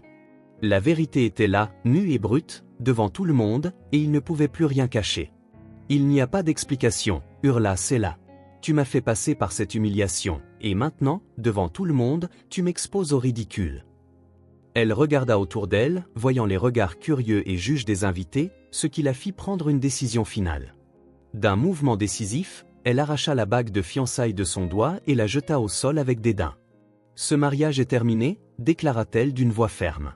« Je ne suis pas une femme qui restera aux côtés d'un homme qui fait ça à l'image que j'ai tant lutté pour construire. » Elle tourna les talons, ses pas résonnant dans l'église alors que la silhouette déterminée de CLA quittait la pièce.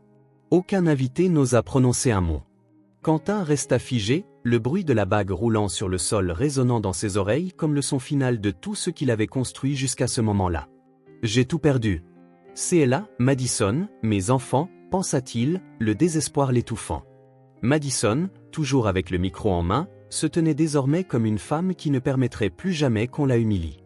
Pas après tout ce qu'elle avait traversé seule. « Je ne resterai pas silencieuse cette fois, » pensa-t-elle, sentant la force croître en elle. Le silence dans l'église était pesant, comme si l'air avait été aspiré et remplacé par un lourd silence. Tous les regards étaient fixés sur Quentin, Madison et CLA, qui ne pouvaient plus contenir sa fureur.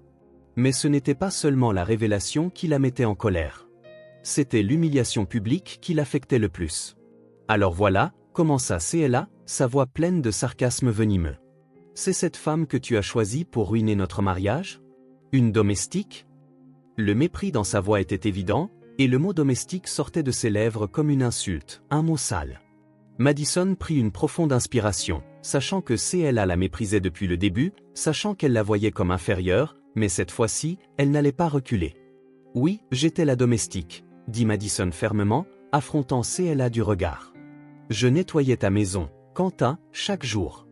Mais je suis fière d'être une femme qui travaille, une femme qui lutte chaque jour, même dans mon travail simple. Ça aussi, ça a de la valeur, ou vous n'avez pas besoin d'employés. Je ne suis pas honteuse de mon travail, au contraire, c'est une source de fierté pour moi. » Les yeux de Quentin s'écarquillèrent. Les mots de Madison le frappèrent comme un coup dans l'estomac. Il se souvint des moments, secrètement, il avait eu honte d'être avec elle, parce qu'elle n'était qu'une employée dans sa maison, et maintenant, en entendant cela, il ressentait une vague accablante de culpabilité. « J'ai eu honte de quelqu'un qui m'a montré de l'amour. Que je fais ?» pensa-t-il, incapable de bouger. CLA, cependant, ne laissa pas passer l'occasion de répliquer. « Tu devrais avoir honte de toi, » dit-elle en pointant Madison du doigt avec dédain. « Tu n'es qu'une femme désespérée qui essaie de s'accrocher à n'importe quel petit morceau que Quentin peut te donner. Tu es venu ici, à ma cérémonie, avec ses enfants, pour gâcher le jour le plus important de ma vie. C'est pathétique. » Madison sentit la colère grandir en elle, mais au lieu de laisser cette colère la dominer, elle utilisa les mots de CLA contre elle. « Pathétique ? Tu sais, j'avais l'habitude de rester silencieuse et d'accepter d'être diminuée. Mais je ne le ferai plus. » Elle dit ces mots d'un ton calme mais incisif. Pathétique, c'est quelqu'un qui ne se soucie que du statut, qui est plus intéressé par l'argent et les apparences que par l'amour et le respect. Tu penses que ce mariage est le jour le plus important de ta vie, mais il ne l'est pas pour ce qu'il devrait être. Tu veux seulement ce que Quentin représente, le pouvoir, l'argent. Mais tu sais ce qui est vraiment pathétique, c'est là ?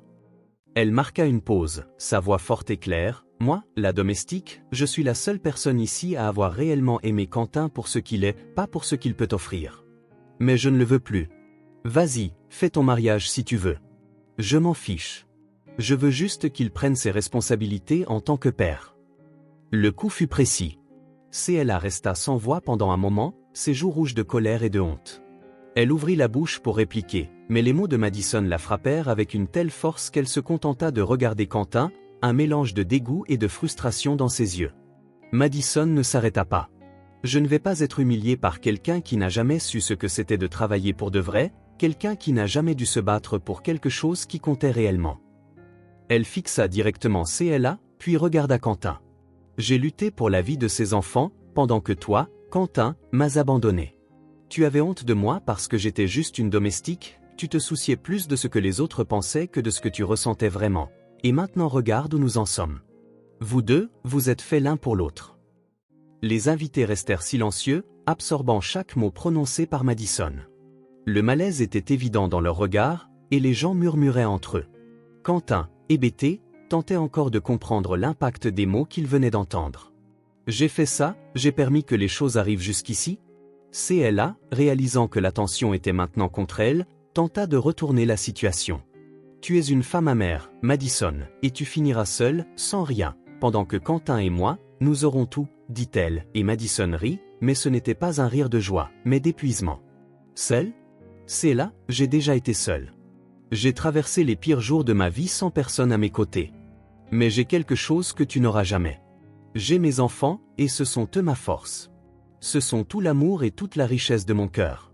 Et pour toi, tu peux garder l'argent, le statut, parce qu'à la fin, c'est tout ce qu'il te reste. » CLA perdit son calme. « Ça suffit maintenant, » cria-t-elle, arrachant la bague de fiançailles de son doigt avec un geste dramatique et la jetant au sol. Le bruit métallique de la bague roulant sur le sol résonna dans l'église. « Je ne vais pas épouser un homme qui me humilie devant tout le monde. » Elle regarda Quentin une dernière fois avec mépris, avant de tourner les talons et de quitter l'église. Les regards choqués des invités la suivaient, et Quentin tenta de dire quelque chose, mais les mots ne sortaient pas. Il resta figé, regardant la bague au sol, sentant le poids de ses choix. « Que je fais de ma vie ? Comment ai-je pu en arriver là ?» pensa-t-il, toujours en train de traiter la réalité qui se présentait à lui. CLA l'avait quitté, mais l'humiliation n'était pas la pire chose. C'était le fait que tout ce que Madison avait dit était vrai, et il savait qu'il était trop tard pour revenir en arrière. Quentin resta là de longues minutes, observant la bague abandonnée sur le sol, le bruit métallique résonnant toujours dans son esprit comme un rappel du désastre qui venait de se produire.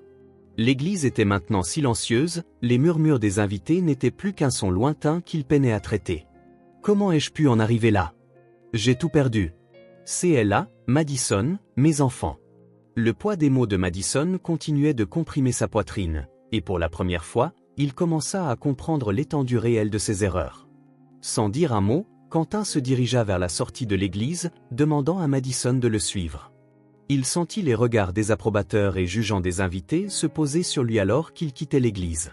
La brise fraîche de la nuit le frappa, mais cela ne fit rien pour alléger le chaos dans son esprit. Madison, de son côté, avait une détermination inébranlable. Lorsqu'elle le vit s'approcher, son corps se tendit et la haine qu'elle pensait avoir contrôlée refit surface. Il s'arrêta à quelques mètres d'elle, les yeux fatigués, remplis de regrets. Va-t-il essayer de s'excuser? Est-ce qu'il pense qu'il peut tout arranger avec des mots vides? Pensa-t-elle, serrant ses enfants contre sa poitrine. Madison, commença Quentin, sa voix basse, presque un murmure. Je ne sais même pas par où commencer, dit-il, la regardant, essayant de trouver un éclat d'empathie dans ses yeux, mais tout ce qu'il trouva fut la dureté qu'il avait lui-même causée. J'ai tout fait de travers. J'ai eu tort avec toi, j'ai eu tort avec eux. Je ne sais pas ce que j'ai pensé. Madison l'interrompit avant qu'il ne puisse continuer. Quentin, il n'y a rien que tu puisses dire qui changera ce que tu as fait. Tu m'as abandonné, tu m'as traité comme si je n'étais rien. Et maintenant, juste parce que je suis venu et que j'ai ruiné ton mariage parfait, tu veux arranger les choses? Sa voix était chargée de douleur et de frustration, et Quentin pouvait sentir à quel point elle était encore blessée. Il pense que tout peut être résolu avec des excuses, pensa-t-elle, tentant de contenir l'amertume qui grandissait dans sa poitrine. Madison, s'il te plaît, implora Quentin, avançant d'un pas. Je ne veux pas que tu penses que tout est fini. Je sais que je ne peux pas effacer ce que j'ai fait, mais je dois essayer. Je veux faire partie de la vie de mes enfants, je veux réparer ce que je t'ai fait. J'ai fait une erreur, mais je peux changer ça maintenant. Laisse-moi aider, laisse-moi être un père pour eux. Madison rit, mais il n'y avait pas de joie dans son rire, seulement de la douleur. Quentin, tu n'as aucune idée de ce que j'ai traversé. J'ai été laissé à la rue, j'ai dû trouver un endroit où vivre en urgence, tout ça alors que j'étais enceinte. Mais je ne suis pas comme toi, qui juge les gens et a un cœur sans pitié. Tu auras tous les droits de voir tes enfants, mais rien de plus. Quentin baissa la tête. Les mots de Madison le frappèrent comme une vérité qu'il n'avait pas voulu affronter. Elle a raison. J'ai été égoïste, ne pensant qu'à moi-même, pensa-t-il, la honte grandissant en lui. Je sais que je ne mérite pas ton pardon, Madison. Je sais que j'ai tout fait de travers, mais je te jure que je suis prêt à changer. Je veux faire partie de la vie des triplés. Je veux faire ce qui est juste pour eux, dit-il, réussissant à calmer légèrement Madison. Tu feras partie de leur vie, et pas de la mienne. Est-ce bien compris? Si tu oses leur faire du mal, si tu oses leur enseigner tes valeurs tordues, tu verras ce que toute la douleur que tu m'as infligée a fini par causer, dit-elle comme une mère protectrice, avant de se tourner pour s'éloigner, sentant les larmes monter dans ses yeux. Des heures plus tard, Madison était assise par terre dans le salon, entourée des vêtements et jouets des triplés, des valises éparpillées autour d'elle. Ses yeux étaient fixés sur un point vide du mur, tandis qu'elle pliait une petite couverture, essayant de garder ses mains occupées pour ne pas penser au désespoir qu'elle ressentait à l'intérieur. J'ai parlé avec tant de colère, je ne lui ai même pas laissé nous aider. Je n'ai rien expliqué, et maintenant que vais-je faire? Pensa-t-elle, sentant le poids de la décision qu'elle avait prise. La peur d'être expulsée, de se retrouver sans abri avec ses enfants, la faisait trembler intérieurement, mais elle savait qu'elle ne pouvait pas revenir en arrière. Je ne peux pas lui faire confiance, murmura-t-elle à elle-même, essayant de convaincre son cœur blessé qu'elle avait fait le bon choix. Le son de la porte d'entrée la fit sursauter. Elle s'arrêta un moment, son cœur s'accélérant immédiatement. Ça doit être le propriétaire, il est revenu pour m'expulser, pensa-t-elle, les larmes coulant sur ses joues. L'idée d'être mise à la rue à ce moment, avec les triplés encore si jeunes, la fit se sentir comme si le sol disparaissait sous ses pieds. Les larmes commencèrent à couler silencieusement alors qu'elle essuyait son visage avec la manche de sa chemise. J'étais tellement stupide. J'aurais dû demander la pension alimentaire qu'il n'a jamais payée. Non, je ne peux pas compter là-dessus. Je devais y arriver seule, je devais, pensa-t-elle, le visage mouillé de larmes. Avec des pas hésitants, Madison se dirigea vers la porte, chaque battement de son cœur résonnant dans ses oreilles. Elle ne savait pas à quoi s'attendre, mais elle était prête à entendre la pire des nouvelles. En ouvrant la porte, elle trouva Madame Helena de l'autre côté, un sourire doux sur les lèvres et ses yeux pleins de tendresse. « Madison » commença-t-elle d'une voix douce mais ferme, « puis-je entrer » Madison hocha la tête, incapable de parler immédiatement. Madame Helena entra calmement, observant les valises éparpillées autour de la pièce, les visages fatigués des bébés et l'expression dévastée de Madison. Le regard de Madison en disait long, et Madame Helena comprit tout ce qu'elle avait besoin de savoir. Elle est brisée. Elle ne devrait pas traverser cela seule, pensa-t-elle, cherchant les mots justes. Je sais que les choses ont été très difficiles pour toi, ma chère, commença Madame Helena en tirant une chaise et en s'asseyant calmement, l'invitant à s'asseoir à côté d'elle. Je sais ce que tu traverses, et je sais que tu te sens seule, mais tu ne le es pas. Je ne vais pas te laisser affronter cela toute seule. Sa voix était calme, comme si elle essayait de calmer une tempête intérieure. Madison tenta de répondre, mais les mots se bloquèrent dans sa gorge. Tout ce qu'elle pouvait faire, c'était saisir la main de Madame Helena et laisser les larmes enfin couler. « Je ne peux plus, je suis tellement fatiguée », pensa-t-elle, les larmes coulant silencieusement mais profondément. « Je sais que tu as été forte pendant si longtemps, Madison », continua Madame Helena, serrant affectueusement sa main. « Tu as traversé des épreuves que beaucoup de gens n'auraient pas survécues, élevant 3 enfants seuls, sans soutien, faisant face à l'abandon de l'homme qui aurait dû être ton partenaire. Ce n'est pas facile, mais tu l'as fait. Tu as fait ce qu'il fallait pour garder tes enfants en vie et en bonne santé, et ça, ma chère, personne ne peut te l'enlever. Je sais qu'il te semble que tu n'as pas pu tout payer, mais tu les as nourris, habillés, surtout, tu les as aimés. Tu n'as peut-être pas tout l'argent du monde, mais tu as tout ce qui compte, un bon cœur. » Madison prit une grande inspiration, essayant de contrôler ses pleurs, mais les paroles de Madame Helena la touchaient profondément. « Elle a raison, j'ai fait ce que j'ai pu, mais est-ce suffisant ?» pensa-t-elle, sentant le poids de chaque décision qu'elle avait prise ces derniers mois. Madame Helena la regarda avec des yeux pleins de sagesse et de tendresse. « Tu t'es battue pour eux, et c'est tout ce qui compte.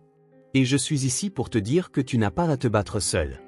Je sais que tu as peur, que les dettes, le loyer, tout cela semble impossible à résoudre pour l'instant, mais je suis là pour t'aider.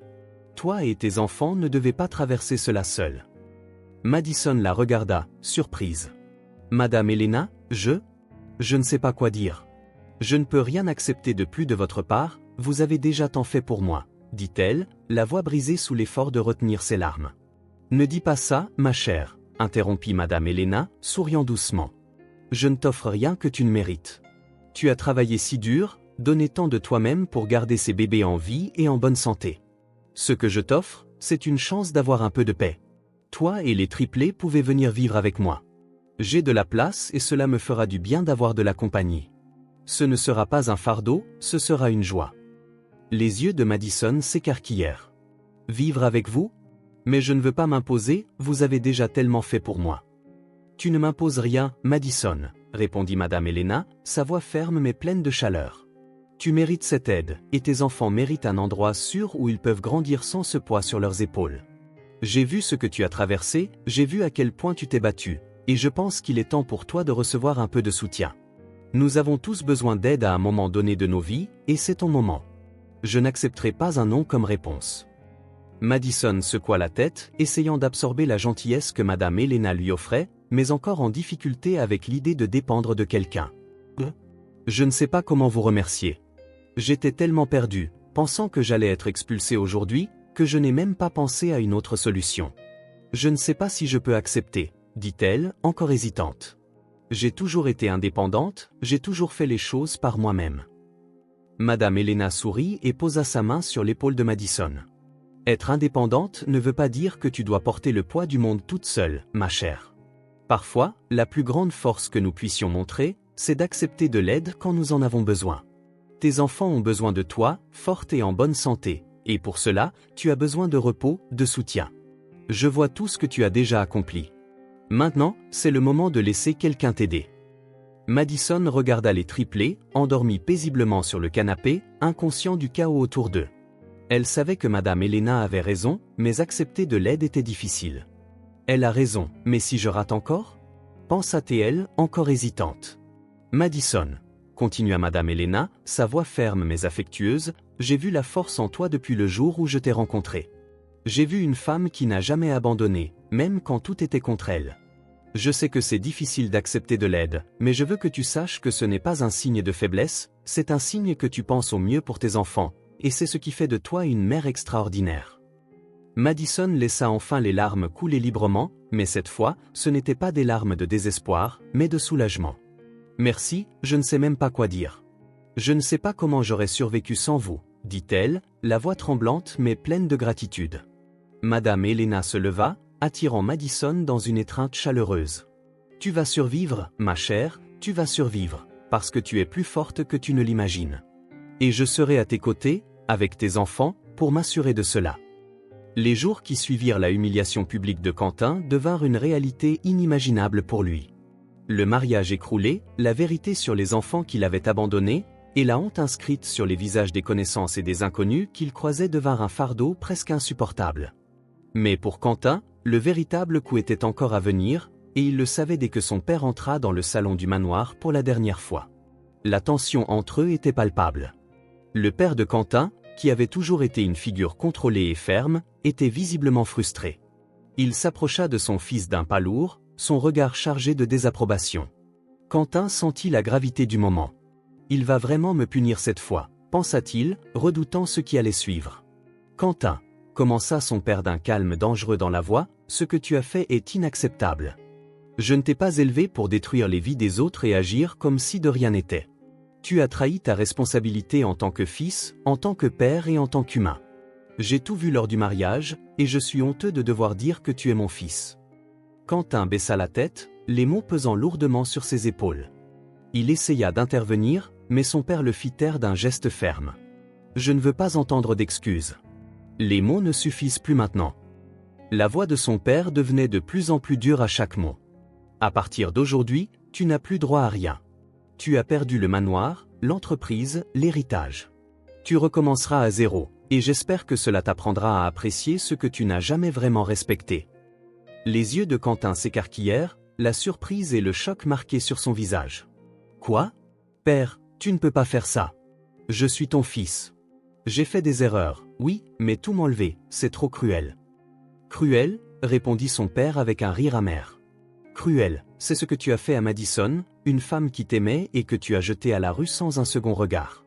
Cruel, c'est ce que tu as fait à tes propres enfants, les ignorant comme s'ils étaient un fardeau.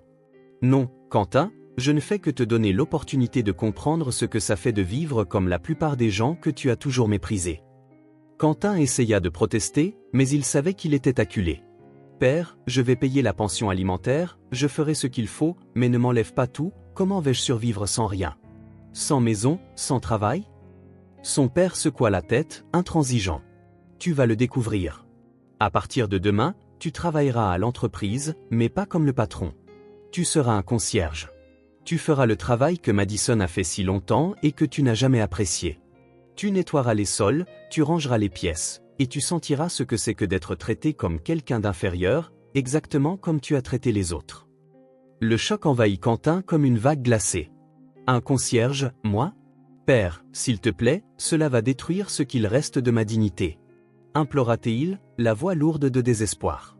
Mais son père avait déjà pris sa décision. « C'est la seule manière pour toi d'apprendre à apprécier ce que tu as toujours pris pour acquis. Tu nettoieras les sols que tu faisais nettoyer par d'autres. Tu verras ce que c'est que d'être invisible aux yeux des autres. Peut-être qu'alors, Quentin, tu comprendras enfin ce que ça veut dire être humain. » Le lendemain, Quentin se présenta à l'entreprise, mais cette fois sans le costume coûteux ni l'air de supériorité qu'il portait toujours. À la place, il portait un uniforme de concierge, avec le nom de Quentin brodé sur la chemise, un rappel constant de sa nouvelle réalité. Il poussait un chariot de nettoyage à travers les couloirs, les regards de ses anciens collègues et employés suivant son passage avec mépris ou curiosité. Chaque pas qu'il faisait était une humiliation, chaque balayage du sol un coup porté à son orgueil. Les voix des employés étaient étouffées, mais il savait qu'il se moquait de sa chute. « C'est le grand Quentin, hein ? Regarde-le maintenant », commenta l'un d'eux, à peine gêné de baisser sa voix. « Je mérite ça, c'est ce que j'ai fait à Madison », pensa-t-il, en poussant la serpillière à travers le sol froid. Lors de la pause déjeuner, Quentin s'assit seul dans la salle du personnel, un petit espace étouffant dans lequel il n'était jamais entré avant. Il entendait les murmures, sentait les regards méprisants sur lui. C'est ce que Madison ressentait chaque jour. Je ne me souciais pas d'elle, et maintenant, c'est moi qui suis dans cette situation. Les jours passaient ainsi, chaque jour étant pire que le précédent. À chaque fois qu'il entrait pour nettoyer une salle de conférence, il se souvenait de la façon dont il dirigeait ses réunions. À chaque fois qu'il frottait le sol, il voyait le reflet d'un homme qui avait tout perdu à cause de son arrogance. « Est-ce que je vais jamais me relever ?» pensa-t-il en nettoyant plus intensément, essayant de supprimer le sentiment de désespoir. À la fin de son service, Quentin se retrouva seul dans le vaste bâtiment de l'entreprise qu'il considérait autrefois comme le sien. Assis dans un coin du placard à balai, il réfléchissait à tout ce qui était arrivé. Le travail physique commençait à peser sur son corps, mais la fatigue mentale était ce qui le détruisait le plus. « J'étais le patron et maintenant je ne suis qu'un concierge. Comment ai-je en arrivé là ?» murmura-t-il, alors que l'écho de sa voix remplissait le vide autour de lui. Mais au fond de lui, Quentin savait que ce n'était que le début de la véritable leçon qu'il devait apprendre. Il n'avait plus de privilèges, plus la protection de l'argent ou du pouvoir. Maintenant, il était seul, face au même mépris qu'il avait jadis adressé à Madison.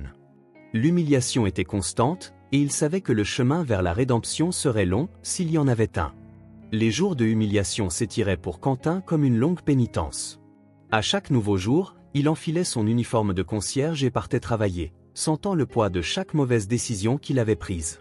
Ce qui était autrefois une vie de privilèges et de statut était maintenant devenu une routine épuisante, remplie de regards méprisants et de murmures de ses anciens collègues. « Je me suis fait ça à moi-même », pensa-t-il, en frottant les sols impeccables de l'entreprise qui était autrefois sienne.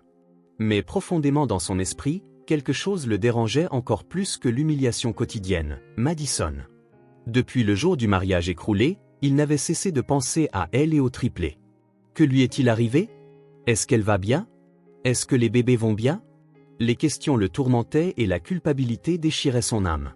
Quentin savait qu'il avait échoué auprès de Madison, mais maintenant, le désir de la voir, de tenter au moins de réparer une partie de sa vie, grandissait chaque jour. Un après-midi particulièrement calme à l'entreprise, alors qu'il nettoyait une salle de conférence vide, il prit une décision. « Je dois la voir. Je dois parler à Madison. » Il lâcha la serpillière et sortit son téléphone de sa poche, le cœur battant. Il tenta de l'appeler plusieurs fois, mais les appels restaient sans réponse. « Elle ne veut pas m'entendre, » pensa-t-il, un nœud se formant dans sa gorge. « Mais je dois la trouver. Je dois voir mes enfants. » Inquiet de ne pas savoir où elle pourrait être, Quentin décida de se rendre à l'ancienne adresse de Madison, là où il savait qu'elle vivait seule avec les triplés avant d'être expulsée à cause du loyer impayé.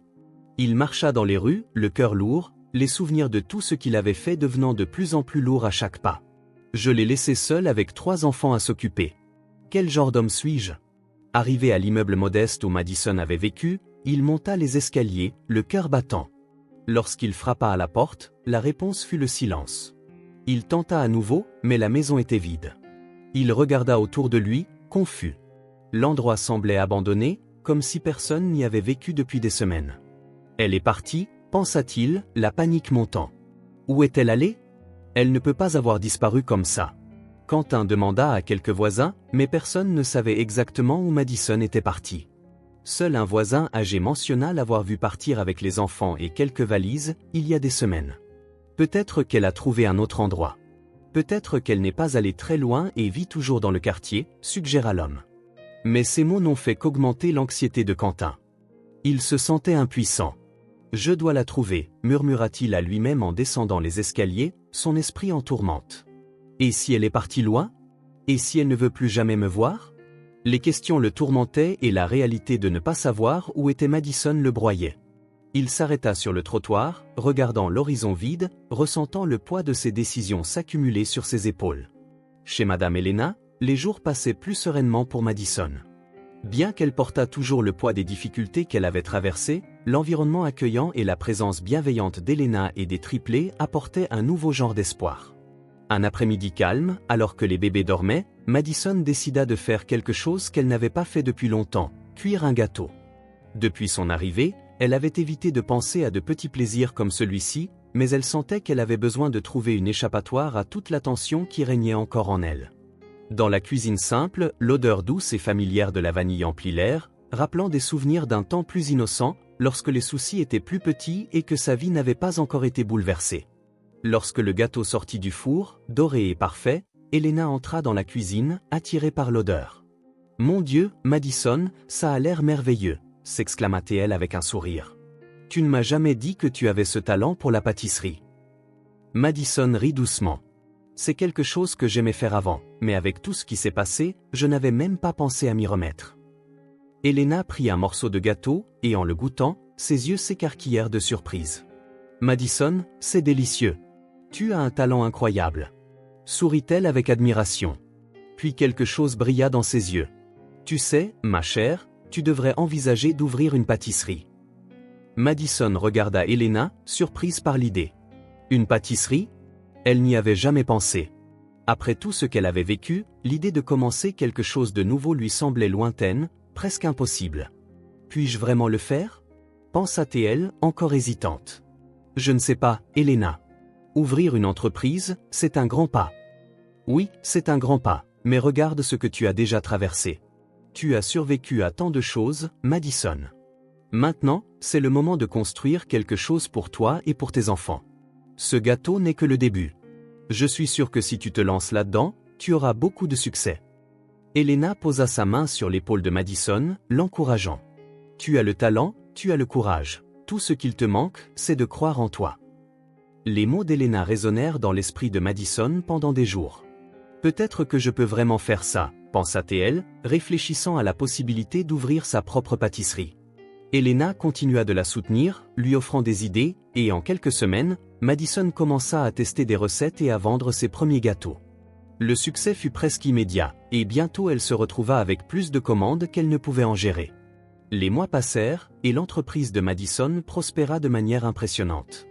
Les commandes de gâteaux, tartes et pâtisseries augmentaient chaque jour, et elle avait du mal à croire la direction que sa vie avait prise. « Je n'aurais jamais imaginé arriver ici », murmura-t-elle en assemblant un gâteau commandé pour un mariage. Un après-midi ensoleillé, Madison reçut une commande spéciale, une livraison de gâteaux près de l'entreprise de Quentin.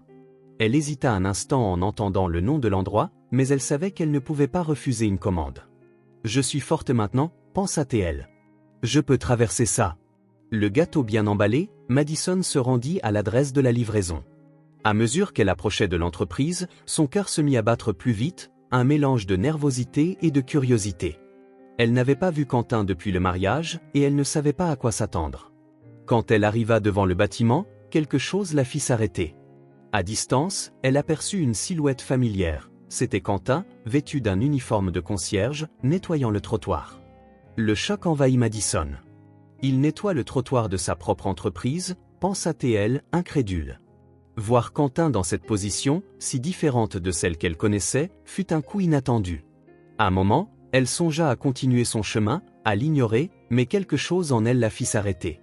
Quentin, en remarquant la présence de Madison, lâcha son balai et se précipita vers elle. « Madison, s'il te plaît, écoute-moi, » dit-il, visiblement bouleversé. L'humiliation dans ses yeux était évidente. « Je sais que je ne mérite rien de ta part, mais je dois demander pardon. J'ai besoin que tu comprennes que je sais maintenant ce que tu as traversé. J'ai enfin compris à quel point je t'ai fait du mal. » Madison resta silencieuse un moment, l'observant attentivement. Il n'était plus l'homme arrogant qu'il avait méprisé, maintenant il était vulnérable, clairement dévasté par ses propres choix. « Tu comprends vraiment, Quentin ?» demanda-t-elle, la voix calme et ferme. « Tu comprends ce que ça fait d'être rejeté comme si je n'étais rien, d'élever 3 enfants seuls, sans savoir comment les nourrir, pendant que tu vivais ta vie sans te soucier de nous ?» Quentin baissa la tête, honteux. « Je comprends, Madison. Maintenant, je comprends. Tout ce qui m'est arrivé m'a fait réaliser à quel point j'ai été égoïste. Je t'ai fait du mal d'une manière que je n'aurais jamais dû. Je ne te demande pas de me pardonner tout de suite, mais je te supplie de me laisser faire partie de la vie de nos enfants. Ils méritent d'avoir un père, et je suis prêt à faire tout ce qu'il faut pour être un père pour eux. » Madison prit une grande inspiration, le cœur lourd, mais maintenant un peu plus léger. « Il comprend enfin, » pensa-t-elle, sentant que quelque chose en elle était en train de changer. « Je ne vais pas mentir, Quentin, » commença-t-elle, le regardant droit dans les yeux. « Ce que tu as fait m'a détruite, et je ne l'oublierai jamais. Mais je vois que tu as changé, et pour cela, je vais te pardonner. » Quentin releva la tête, surpris, ses yeux pleins d'émotion. « Tu me pardonnes ? » ?»« Je te pardonne, Quentin, mais cela ne veut pas dire que nous serons ensemble, » dit Madison fermement. « Ne confonds pas pardon et réconciliation. Nous avons chacun pris des chemins différents maintenant, mais pour nos enfants, je te permettrai de faire partie de leur vie, tant que tu continues à agir de la bonne manière. Quentin hocha la tête, la gratitude claire sur son visage. Je te promets, Madison. Je promets que je serai le père qu'il mérite. D'un dernier regard, Madison se tourna et se dirigea vers sa voiture, sentant qu'enfin une partie de sa vie avait trouvé sa clôture. Quentin resta là, la regardant s'éloigner, sachant que bien qu'ils ne seraient plus jamais ce qu'ils avaient été, il avait une seconde chance avec ses enfants. Les mois suivants, la reconstruction de la vie de Quentin fut pleine d'apprentissage. Maintenant plus humble et plus ancré, il se consacra non seulement à son travail, mais surtout à être un père présent pour les triplés. Chaque jour, Quentin s'impliquait davantage dans la vie de ses enfants, savourant chaque moment. La relation avec Madison évolua en une coexistence respectueuse et amicale. Avec le temps, ils trouvèrent tous deux un moyen d'équilibrer leur vie autour des enfants sans que les rancunes du passé n'entravent leur avenir. Les rires des triplés emplissaient toujours les lieux, et tant Quentin que Madison s'engageaient à créer un environnement paisible et bienveillant pour eux. Depuis que Quentin avait commencé à se remettre sur pied et à prouver sa valeur au travail avec effort et humilité, son père, qui lui avait initialement retiré ses privilèges, commença à voir le véritable changement chez son fils. Mois après que Quentin ait été rétrogradé au poste de concierge, son père décida de l'appeler pour une conversation. « Quentin, j'ai vu à quel point tu t'es donné, » dit-il, la voix pleine de sincérité. « Tu as appris à apprécier ce que signifie réellement travailler et à comprendre les gens autour de toi. Et pour cela, je vais te donner une seconde chance à l'entreprise. » Quentin était surpris, mais profondément reconnaissant. « J'ai appris, père. Maintenant, je comprends ce que cela signifie être responsable de plus que de soi-même, » dit-il avec l'humilité qu'il avait acquise au cours de ces derniers mois. Son père sourit légèrement. « Tu recommenceras dans le secteur administratif, mais tu devras prouver ta valeur. L'entreprise est bâtie sur le travail acharné, pas sur le statut. J'espère que tu comprendras cette fois-ci. » Avec ce nouveau poste, Quentin se consacra à se reconstruire, mais cette fois, il le fit différemment. Il commença à voir le travail comme une opportunité d'aider les autres, et non seulement comme un tremplin pour son propre succès. Il gardait encore un emploi du temps chargé, mais s'assurait d'être toujours présent pour les triplés, les faisant se sentir aimés et soignés. Il les emmenait au parc, à l'école, et leur enseignait l'importance de la gentillesse et du respect. Madison, de son côté, poursuivit son chemin vers le succès avec la pâtisserie. Son entreprise prospérait de manière exponentielle, désormais avec 2 magasins, elle peinait à suivre les commandes, mais elle se sentait épanouie. Elle avait transformé sa vie grâce à son travail et à son talent, et chaque fois qu'elle regardait les triplés, elle savait que tout cela en valait la peine. Et tandis qu'elle se consacrait à son travail, Madame Elena restait un pilier inébranlable dans sa vie. Elena était devenue une seconde mère pour Madison et une grand-mère aimante pour les triplés, toujours présente, aidant pour les soins des enfants et offrant des conseils avisés quand cela était nécessaire. Elena avait été essentielle pour aider Madison à rester stable pendant les moments les plus difficiles. Un après-midi tranquille, alors qu'elles étaient ensemble dans la cuisine de la pâtisserie, Elena regarda Madison travailler sur un gâteau commandé pour un événement important. Elle avait toujours été impressionnée par le talent de Madison, mais plus encore, elle était fière de la voir s'épanouir. « Je te l'avais dit, ma chère, » dit Elena avec un sourire satisfait. « Tu as réussi. Regarde tout ce que tu as construit. C'est tout le fruit de ton travail et de ton cœur. » Madison, les yeux remplis de larmes, regarda Elena avec reconnaissance. « Je n'aurais pas pu le faire sans toi, Elena. Depuis le début, tu as cru en moi, même quand je ne croyais pas en moi. Tu m'as donné un foyer, tu m'as soutenu, et tu as toujours été à mes côtés. Je ne te remercierai jamais assez. » Avec la sagesse de ces années, Elena sourit simplement. « La vie fait des cercles, mon enfant, et ce que tu as fait, c'est par ton propre effort. J'ai juste fait ce que tout le monde devrait faire, aider ceux qui en ont besoin. Et maintenant, regarde comme tu as grandi. Tes enfants sont fiers de toi, et tous ceux qui te connaissent voient la femme forte et déterminée que tu es. » Madison essuya ses yeux, toujours émue. « J'ai toujours promis de rembourser ce que tu as fait pour moi.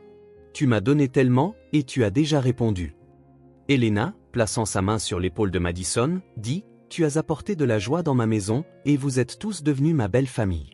Tu as donné à tes enfants ce que beaucoup de gens ne peuvent pas offrir, un foyer plein d'amour, et maintenant tu donnes au monde des douceurs qui apportent du bonheur à tant de gens. » Les triplés, toujours en train de courir autour du magasin, étaient comme de petits rayons de soleil illuminant chaque coin de la pièce où ils passaient.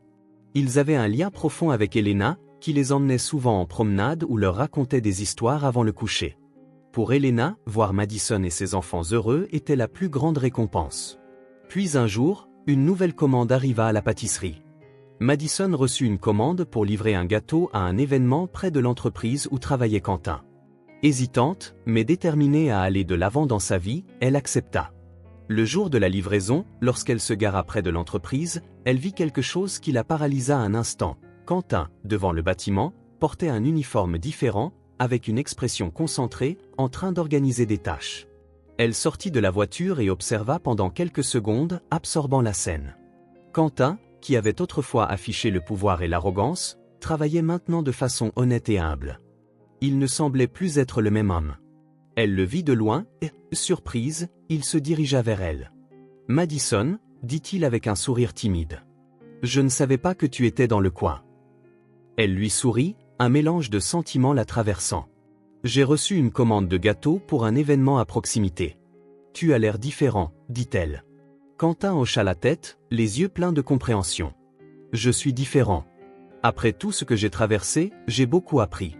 Je veux juste être un bon père et continuer à faire les choses de la bonne manière. » Madison le regarda, voyant la sincérité dans ses yeux. « Tu as été un bon père, Quentin.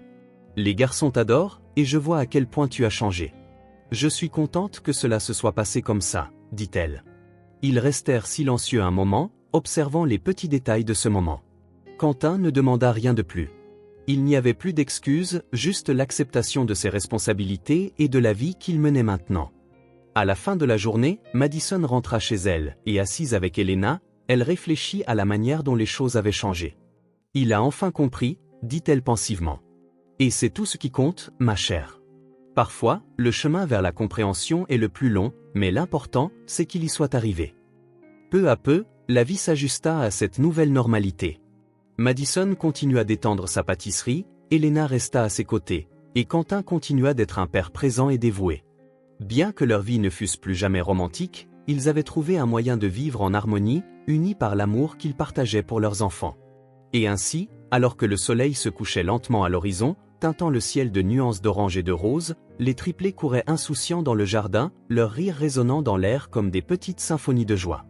L'herbe douce sous leurs pieds, le vent léger caressant leur visage. C'était un moment simple, mais rempli de sens pour Quentin et Madison, qui les regardaient de loin. Pour eux deux, voir leurs enfants jouer et être libres de soucis était la plus grande récompense après tout ce qu'ils avaient traversé. Madison, assise dans un fauteuil à bascule sur le porche d'Elena, ressentait une paix intérieure qu'elle n'avait pas ressentie depuis longtemps. Elle regardait les garçons avec un sourire tranquille, son esprit flottant entre les souvenirs du passé et la satisfaction du présent. « Nous avons réussi », pensa-t-elle, alors qu'elle se balançait doucement, le bruit rythmique du fauteuil presque comme une mélodie de fond aux éclats de rire des enfants. Contre toute attente, contre toute la douleur et l'humiliation, j'ai réussi à leur donner la vie qu'ils méritent. Elle savait que son parcours n'avait pas été facile, mais chaque obstacle, chaque larme, chaque nuit sans sommeil en prenant soin des triplés avait en valé la peine. C'était difficile, mais nécessaire. Elle réfléchit, ressentant enfin la paix avec les choix qu'elle avait faits. Madison n'était plus la femme qui avait été humiliée et abandonnée. Elle était maintenant une mère forte, une femme d'affaires réussie, quelqu'un qui s'était relevé et avait construit une nouvelle vie pour elle et ses enfants. De l'autre côté de la cour, Quentin regardait les garçons courir. Leur rire semblait remplir le vide qu'il avait ressenti pendant si longtemps. Avec un regard plus mature et plus éloigné de l'arrogance de son passé, il comprenait la valeur de ces petits moments. Il n'était plus l'homme qu'il avait été, celui qui ne se préoccupait que du statut et de la richesse.